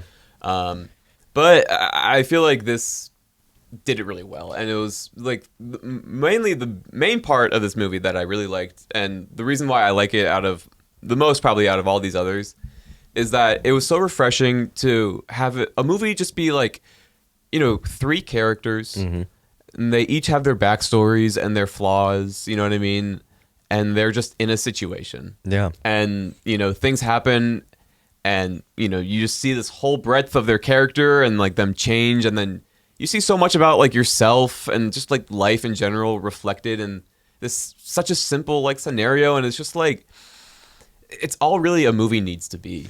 Yeah. In the best way possible. And the journey that all 3 of these characters share, both individually and like as a group, is really compelling in a lot of ways. Yeah. And all 3 of the actors are fantastic. I think Paul Giamatti will be nominated for an Oscar. I think Dominic Sessa deserves an Oscar nomination. Unfortunately, I think he's going to end up being like he probably won't 7th or 8th in the voting, because it is a very strong year. And now Divine Joy Randolph, on the other hand, not only do I think she deserves to be nominated for an Oscar, I think she deserves to win the Oscar for Best Supporting Actress. Really? Wow. I think she was really, really incredible in this movie. Particularly, there's one scene where her character Mary is at a holiday party, and dude, it just broke my heart. Yeah, and she gets drunk, and she starts remembering her son, who, like I said, has just recently passed away in the Vietnam War. So this is her first Christmas without her son. Oh no. And it's a very emotional scene, and Divine Joy Randolph plays it like so real. Yeah, I mean, it's it breaks very your real. heart, because it's that, as a mother, just that sense of grief that only a mother could really feel. She's just like, he's gone, and it breaks your heart, and it just lands so well. And you're right. I mean, she deserves to be recognized for that, I feel like. Yeah, no, she definitely does. I mean, there's so much realness to this film too, and it talks so much about how life can be unfair. Yeah. But there's also a lot of beauty in like the relationship that these 3 characters share, and the movie takes place in like a 2-week span, and I kind of like what it's saying, like how strong those bonds we can form. In a short amount of time, when we're kind of like forced to spend a large amount of time with people. But it feels real. I feel like we all have that experience where like there's just someone that we met, and we just so happen to like be stuck in a situation where like we have to like befriend them a lot, and you've made a connection for life. But then also after that, like you kind of go your separate ways a little bit, but you recognize, like you always have recognize the impact that that person had Exactly. on you too. And I feel like this movie kind of reminds me of that feeling. Yeah, definitely. So moments I really liked from this movie was when they were in the museum, and Paul Giamatti basically, so Angus is looking around at all these artifacts and the porn on the plate and stuff. And Angus specifically says history would be more interesting if you told us about the porn pieces, because all of these statues and vases have like sexual acts depicted on them. Right. And so Paul Giamatti's character is just known for being like such a hard ass, and all the students hate him. I'm gonna look up his character's name, because I feel bad I can't remember it. So that's in the museum. He's like, you should do this normally, because he, out of his normal environment, he was whatever. But he was like, throughout history. Paul. Oh, his character's name is Paul. Really? Yeah, that's funny. Paul Hunnam. Paul, huh? Paul Giamatti playing Paul. But he's like, throughout human history and like human experience, like you're not the first one to feel these things. Like everything you felt, people have been feeling since ancient times. Like you're not so special to like, people think that they're so special to think that they are the first ones who are like lustful, or like, ooh, I'm bad, like I'm edgy, like I smoke pot, or you know what I mean, like, or just like grief, and also feeling abandoned by your parents, and just the whole breadth of the human experience. Yeah. That just kind of hit me too, because you kind of don't really think about that, but it's like, everything I've felt, there have been people all throughout history who have felt the exact same thing, and I don't know, that just kind of was like, damn. I'm not that different than everybody else. Yeah. Exactly. Yeah. So that was the moment I really liked too. I also liked the end when Paul was like, keep it up, like you got this. Yeah. Stuff, that moment. And the then relationship between Paul and Angus has really grown so much by the end of this film. And Yeah. there are certain impactful scenes I'd love to talk about, but I don't want to spoil it for anyone because That's true, yeah. I think those scenes mean a lot more if you're kind of experiencing it for You're the right, first right. time. But it is safe to say that like the way the relationship grows throughout this movie Yeah. is so well done, so well written. I think actually I might be wrong on this. This might actually be the screenwriter's first film. Oh, wow. They Damn. wrote. I feel like I remember reading that somewhere. Or at least one of the first. I Yeah. guess. Yeah. Which the screenplay is also very, very strong Mm-hmm. in this movie. Yeah, Isaiah, you got to watch. I remember this movie seeing too. this trailer. I can't remember what movie I was watching, but I remember seeing, like, oh, I actually do want to watch that. Like, when was it released again? This was released like November, the first weekend of November. I'm Is it still in pretty sure. theaters? Might Yeah, just- I saw it like last week. oh, Okay, then I might just start watching movies by myself. Do it. I love. I know. Yeah, It's I know honestly yeah. probably the best way to do it because you don't have the pressure of like being entertaining next to somebody or someone. yeah. Like Yeah, worrying about. I mean, what- like I go to a lot of movies, and I see a lot of movies with other people too. But there are some Yeah, yeah. movies that like I see with other people that like I'm a little bit worried about. Like like I'm really enjoying this, but like what if they're Yeah. not really enjoying this, or like I see. it yeah. kind of takes you out of it just a little bit. Yeah. And yeah, Isaiah, you should watch this movie. Yeah, I think, and I remember seeing the. I'm like, I want to watch this. It's 2 But- hours, so it's And not, I don't. Yeah, it's that not don't even- short. Right. That's but, no. That's not. If it's 3, no, 2 hours is fine. 3 is when you start, being like, this is insane. But Yeah. But I've already when I saw that, I'm like, oh my god, like this is actually really interesting. And Paul Giamatti, I just remember him from fucking Big Fat Liar. Yeah, I mean- like that fat. Nice. Yeah, I know yeah. him from John Adams, the HBO. oh, I love. Oh John my Adams. gosh. Yeah. You know who first recommended John Adams to me? Who? Our I'm about to say John. Yeah, fucking David Giddick. yeah, of course. Daniel Giddick. yeah, 100% knew that. You didn't even have to tell. Yeah, exactly. I never even had him as a teacher. I was gonna guess that guy. Yeah, for that's sure. that's Great. exactly. He's a great, interesting. Yeah, guy. we he knows his want to have John him on Adams. sometime. That would. Yeah, if he We've was in talked about that before, Virginia. right? Yeah, he's in Virginia. He's in Virginia. Did he Well, just yeah. recently move or something? 'Cause No, I- he moved like a while a ago. couple of years ago. He's definitely been there for as long as I've been up okay. there. Huh. No, I don't know. But yeah, he's a very. But he yeah, that's has why a you'll have to come, relationship with uh, my father. That's why you'll have to come up to where I live and do a That's special true. episode up there, and then on the way y'all can. It's true. Oh, he would 100% do it. I'm telling you, Giddick. If I were to reach out, hey, like Cam and I, he knows about the podcast. So, Yeah. hey, we want to have a. He would love that. Well, we could Zoom him. Yeah. Anytime we needed to. Exactly. That'd be the more Oh, it practical. would have been yeah. cool to hear him talk about Napoleon. Still good. He, Do like a whole like historical movie kind of thing, That's true. Yeah. Yeah. Historical movie. more than just episode. like Napoleon. You do like Napoleon or like Gladiator or John Adams. Yes, exactly. Another thing about Holdovers I absolutely adored was the soundtrack.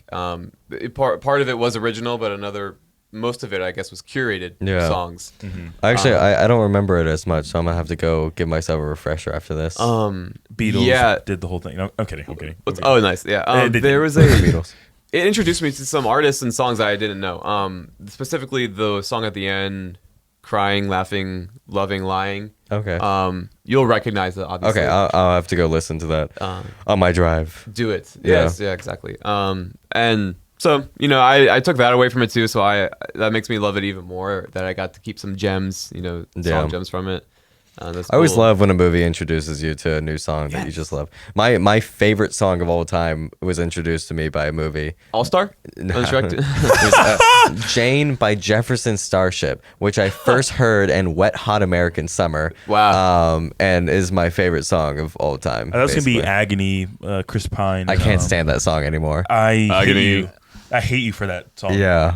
Every time I turn the car, Agony. Yeah. Yeah. Gosh. Here we go. Because alphabetically, the song Agony is the Oh, that first makes song on my sense. phone. Dude, it's you'll what be plays sure. every single time I plug my phone in. So I So- remember, like, in high school, you would just, randomly burst out saying, like, Agony.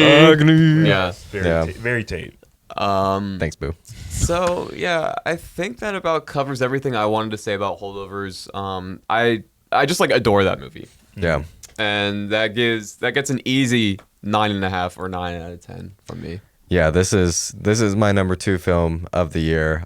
This is 9 Tates out of 10. Wouldn't it be crazy if I said 7 Tates out of 10? It's number 2, but it's below. Yeah, other ones. exactly. No, so 9 Tates out of 10. I strongly recommend this. I know Yes. my roommate, who I mentioned before, also loved this movie. I think Nice. he's watched it like 5 times now. Really? Jeez. Yeah. Isaiah, if you want to go see it in the theaters, I'll see it a second time.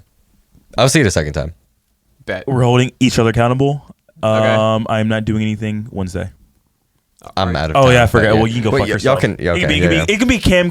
We'll call you. Yeah. Y'all call me and let me know. Let me know We'll you're plug how the you're sitting there. Yeah, we'll plug the XLR into the fucking stuff. Yeah, exactly. So yeah, you'll get a rating. Perfect. But I think you're predicting Like I you're said, gonna like it. I already know it's gonna be a not because I remember seeing this. I can't remember what movie I saw. I guess Probably like Oppenheimer. probably yeah. And I'm like, this actually, 'cause it was kind of funny. I remember seeing the trailer Yeah. and it being Yeah, kind of yeah, funny. yeah. I'm like, oh, okay. I think you might cry during it. I could see. You I crying did. during it. I can't. definitely I have did. not cried from a movie in a while. I know. That's why I think you could in this Oh. one. Yeah. It might be the only movie I cried at this year, out of these ones that we talked about. Let me see. I'm trying to remember what movies I've cried at this year. This is definitely didn't super cry at random, Asteroid City. Tater Yeah, Bader. definitely. Yeah, what you got? But Tater where, Bader? Where did you rank Good Burger 2? Higher than Oh. Napoleon? Oh, That's all I let's need. see. That's all I need to That's know. actually a great question. We're scrolling. Yeah, it is higher than Napoleon. That's, No all, fucking that's way. all I needed to know. Yeah. That's all I needed to know. Do you want to know the number? Sure. It's 81 out of 118. That is actually. And what was your number one film again? You mentioned it, but I forgot. Oppenheimer. Gotcha. Nice. My number in the number 2 is Holdovers, and then I'll say number 3. I'm gonna say number 3. Okay. It's Past Lives. Oh, yeah, I read about this. And I need to watch Yeah, it. Past Lives is really. Can I good. ask what your 118th movie was? Yeah. Oh. You want to know what my 118th movie is? Yes. My least favorite movie, and I saw this in theaters. I paid money for this movie because it wasn't in the theaters it wasn't in AMC, so I couldn't use my theater subscription. Okay. I saw Winnie the Pooh, Blood and Honey. Oh my God! Why would I you? didn't even know these movies. I did not know this. I saw that. So it, What? Give me. All right, so yeah. so what happened was, so Winnie the Pooh, some aspects of the character are now in the public domain. So Nice. anyone can use certain pieces. Now there are certain pieces of the Winnie the Pooh lore that are not yet in the public domain. Like Got for example, the character of Tigger is not in the public domain yet. I'm Okay. pretty sure. But Winnie is. So is Piglet. And so this guy made this movie called Winnie the Pooh, Blood and Honey that is about Winnie the Pooh who was abandoned by Christopher Robin because Christopher Robin, grew up and went to go live a life. Yeah, and exactly. for some reason, in the 100 Acres Wood, Winnie the Pooh and his friends, including Piglet, turn into cannibalistic serial killers. Jesus Christ. And the movie is about there's two storylines. There's Christopher Robin coming back with his fiance or wife to the 100 Acre Wood to go see Winnie the Pooh. And then these group of 5 or 6 girls on a girls trip who are in the cabin in the middle of the 100 Acres Wood for some reason, even though apparently there are people being murdered. So this is one of those movies that I went into hoping it was going to be it's so bad it's good kind of movie. Yeah, Conceptually it should have been. Right. It wasn't. It was just so bad it's bad. Oh gosh. We were sitting in the theater. It was me and my roommate. We were sitting in the theater. We saw 2 people walk in. They walked in 10 minutes of the movie, and then they left 20 minutes later. No fucking way. There were is multiple amazing. people who They just took the walked in and loss. left. They were like, you know what? Just Yeah. forget it. I'm gonna eat the $10 and go. I want to. So I what- want to watch it now. Not in I can't watch it in theaters, I'm sure, but I just want to watch it and see if I'm. what makes it even crazier Yeah. is so this guy is going to be making another horror film. Okay. That's going to be based off You of. got one last chance. He's going to be making another one called I don't know what it's going to be called, but it's based around Peter Pan because Peter Pan is also in the public domain, I believe. Great. And I think he said there was going to be a fat alcoholic Tinkerbell. And I'm watching it. Okay, now I'm in. I'm in. You had me at alcoholic. Yeah. Yeah, me a fat. No, Are you kidding me? Does Tinkerbell talk in the at least in the anime I think series? she's non-verbal. Right? Well, I think she talks, but I think because she's so small, they Right. can't hear her. Is what Okay. it is. Oh, Okay. Yeah. 'Cause I You think know in the what? live We need action to make shit. a Apple Juice for 2 musical with Peter Pan Yeah. and Winnie the Pooh. starring in the same universe. Lil Zay as Peter Pan. We're gonna piss off all the people Exactly. that hate when black characters play mythical White- creatures, yeah, with mythical white characters. Exactly. The emphasis on mythical. Yeah, Literally fake. exactly. So, Wink, wink, mermaid. Yeah, POV. I play George Washington. Well, honestly, there. Fuck. is it The Crown or Wimbledon? It's one of these shows about like British monarch history. And there are a few examples of this, but there's this one famous queen who got like it's kind of infamous for a few reasons. What the fuck is Don't that? need that in my life for a few reasons. But they make some choices and changes to the story, and she's played by a person of color. Obviously, especially since it's the UK, people were living. Absolutely live. How dare they? Do you have that little? Okay. I hope you have it. Okay, apparently. Oh, How dare they portray the illustrious queen as a black woman? Frankly, I found it repugnant that they tried to blackwash history, as you will. The great Queen of England, Anne Boleyn, who was tragically executed, wrongfully, I do say, my dear boy, is absolutely disgraced in this legacy by what they've done to her character. And I think that she would be rolling in her grave, I do say, my dear boy. Sir John, what the third? What are your opinions of the situation? yeah, I don't really know what's. Yeah, I don't really know nothing about this. Opinion. Y'all, anyone want a cup of tea? I drink my tea with one pick it up at a time. I don't know about y'all, but I like my tea sweet, and the only movie I like is Talladega Nights. Amen, sister. Yeah! That is actually golden. Okay, when are they Thanks for gonna the have nice an transition actual? there. That was Exactly, good. yeah. When are they gonna have an actual movie of the lives of Meghan Markle and Prince Harry? Like when are they gonna? Like, They had a when is that- documentary, didn't they? Yeah, Fuck shut the fuck cares? up. Fuck that. I want an actual like movie, not a Lifetime one, because Yeah. I'll fucking You'll ruin get a it. Lifetime one first. I will get a Lifetime. You probably only have 4 Lifetime ones. Like, Lifetime And and a then Todd Hallmark. Haynes will make a movie making fun of it. Like I need that. But it'd just be so. There's Not now. Way in the future for me to be like, it'll probably come, but it'll. There are 50. so many more interesting royal family stories, royal family they people. are the least interesting couple. They are. They're So- not interesting. Wait, who? Harry and Meghan? Yeah. Yeah. I feel like they have a very interesting story with the. I think With him their like whole kind of defecting and stuff. Yeah. yeah. I thought that's why you wanted a story. opinion, it's but just that's it's not little, it. yeah. That's like the whole like there's we're no- out. Well, yeah. But with that whole story, you kind of Yeah. also expose like the monarchies. the monarchies like discrimination and like Yeah. racism because like apparently Well, that was like a 'cause- big part of it and everything. too. My thing is the whole like we don't want to be a part of it. We don't want to be in the light, but they're being in the light by telling their story. What do you and mean? still Talking putting- to Oprah's not in light? I don't know what you're talking about. I mean, Oprah's not one of the biggest, like, Yeah. but it's just like why even? Because like, Oprah came over to their house and like did like a whole thing. I love Oprah. I think the And- whole legacy with him being like one of Diana's sons too is Yeah. really interesting. I think Harry But- and his brother aren't even on speaking terms right now either. I think they. Well, maybe they're not. Yeah, I'm I not don't really know. sure. I don't know that much about I don't- monarchy. yeah. My mom's seen The Crown. But there are Right, other, yeah. like King Henry VIII had like 6 wives. And he's the reason the whole English Reformation happened. But just because he wanted to smash a younger girl and divorce his wife. What, divorce, beheaded, died, divorce, beheaded, survived. That's the order in which Really? his. Yeah. That's Well, funny. and then there's a Broadway musical called Six. That's about Henry the VIII's Six Wives. 6 wives. That's yeah. funny. It's very good. Yeah. Well, the music's very good. I've never seen the production, but the music is very Nice. good. Yeah. That's probably like one of the more famous royal monarch stories that is like very heavily represented in like media and TV and plays Right. and shit. So honestly, we don't need any more of No. the fucking queens and kings. The Queen. Go save the queen. I do say, my dear boy. Oh, we don't need any more fucking queens. We don't. That was good. Thank you. Yeah. Thank you. That's one of my English accent tools I have in my kit. When you do the fucking He does that like I can only do certain like It's like phlegm in it. right. Yeah. fucking what's it called? I can think dialects of English, but he does the super stereotypical like regal the stuffy. like Oh, yeah. 1700s diplomat.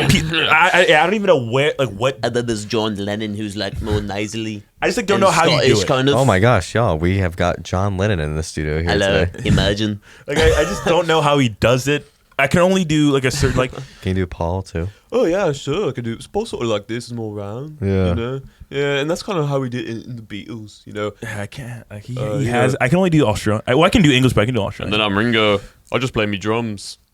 Yeah, he has that. He has like almost every. He probably. But I learned it through the Newcastle. By who? Like all the different dialects. Newcastle. Newcastle. Like I can't. I need to study all the different dialects in England. Just It's so I kind can of get- interesting because in that one that I did before, like the stuffy guy. No, you don't know the fucking truth, my boy. It's like Scott. Like I hear that a little bit, or is it Irish? I can't. You know what I kind of hear in that? I kind of hear Roy Kent from Ted Lasso in that voice. I've never seen I Ted still haven't Lasso. seen Ted Lasso. What is But wrong with is he a both Southern? of you? Is he Southern? It- By any chance? I actually don't know. Because to I me, haven't. I've seen his actor perform in person though. yeah, to me when they have those Flex. moments like fucking, that sounds Southern.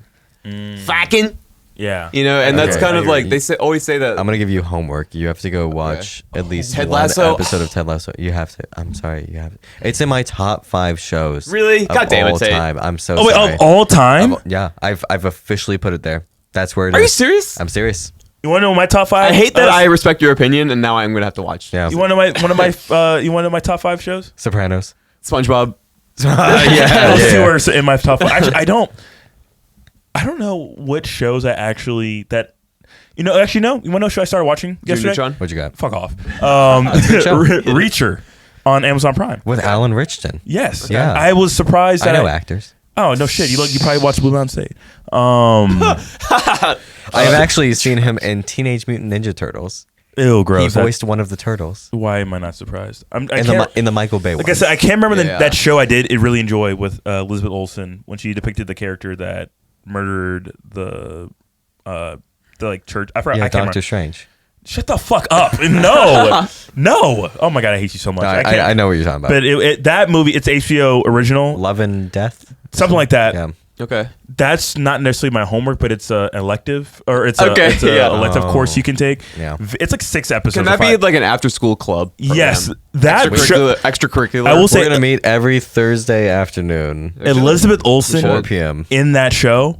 I was blown away, and then the actor, I forgot Jesse Plemons. I was disgusted with him the entire fucking time Wow. because not in a bad way. Like and he played that role just like He's in Killers of the Flower Moon too. really. Yeah. He played the whole like nonchalant, like uninteresting, like just male of the 1960s. It's scary because he's just like I don't really know what to say about my wife getting murdered, but Oh my God, Jesse Plemons. like it's weird. Like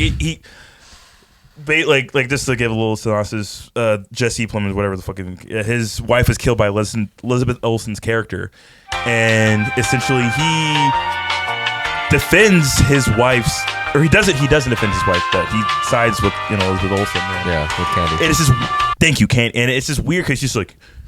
Like they're just interrogating him. He's like, well, I mean, like, I don't know. My wife is just, fair. And I'm just like, can you please fuck off? And like, but it was Speak so up. great. But he was so great. It's so weird, but we're having Coitus. we're having Yeah. an affair right now. It's just like, give me like, but she's so like lively. Oh, I just want to like, we're just gonna have a like. It's so weird, Yeah. Yeah. but I love it. That's cool. Okay. I love it. Yeah. So we're never gonna watch that. 'cause I did a terrible job of explaining it. No, I know the show. I know the show. And I believe you did say you enjoyed it. No, I haven't seen the show. you haven't seen it? I've seen Oh. clips. I've seen clips. I do know what you're talking about though. Fuck you. Okay. I will watch every movie you said. If you don't watch that TV show, our friendship's over. For the record, I do have a couple other TV shows currently on the docket. I'm very excited for the Percy Jackson TV Oh show my God, I don't give a that fuck comes about out in officially from the point of me saying this, the Percy Jackson TV show will be out in 24. I'm trying to do math in my head. I can't. It will be out in 29 hours. Oh wow. Yeah. Not that it matters, but I'm looking forward to something that's a lot more esteemed and acclaimed. Something about the name The Sopranos 2, Electric No, Boogaloo. shut up. Okay, no, fuck off. The Sopranos are back. No, The Many Saints in Newark. fuck off. No, Honestly, that I'm not movie that sucks. obsessed. I'm never gonna see that. I'm never gonna see it. Even though it's not this year, it's next. I'm incredibly excited to see Curb Your Enthusiasm's final season. Oh, true. Yeah. I'm upset that's it's gone, but I want. This is gonna piss you off, Tate. It's been an incredible run though. It's been a great Over run. 20 It's been years. a long. Yeah, I was gonna. Long. I really want Larry David to say something so fucking egregious, but it doesn't matter. Go out with a bang. Yeah. Yeah. I'm sorry, but What if he actually goes out with a bang? What if he bangs I want him to say the hard R Jerry again. Seinfeld? Don't. Or not hard R, soft A. Soft AH. He said it like 3 times in the intro, and I don't care. I don't speak on behalf of all. I do not. But well, that is definitely something you look forward to. You know, to wrap it up, what a great year for movies. Yeah, what a very good year for movies. Can I just list some other movies that I think would be Please, interesting honorable to check mentions. out? Yeah, honorable mentions. I'm gonna pull up my list again. Okay. oh Lord, Some other great movies. We mentioned Past Lives before. Would highly recommend that one. Also, a big fan of Poor Things, which is slowly being released in theaters. Priscilla, which is about Priscilla yep. Presley. Also Yeah. very good. Heard good things about that. Joyride, one of my favorite comedies of this year. Has Stephanie Sue and wow. She's attractive in the movie. Very. Really? Has also Anatomy of a Fall, which is a French courtroom drama. Very good. And then American Fiction will be my last recommendation. yeah. American Fiction starring Jeffrey Wright, who I think is a great actor and very underrated in a lot of ways. That has a lot of interesting like commentary on like American society's view on race. Okay.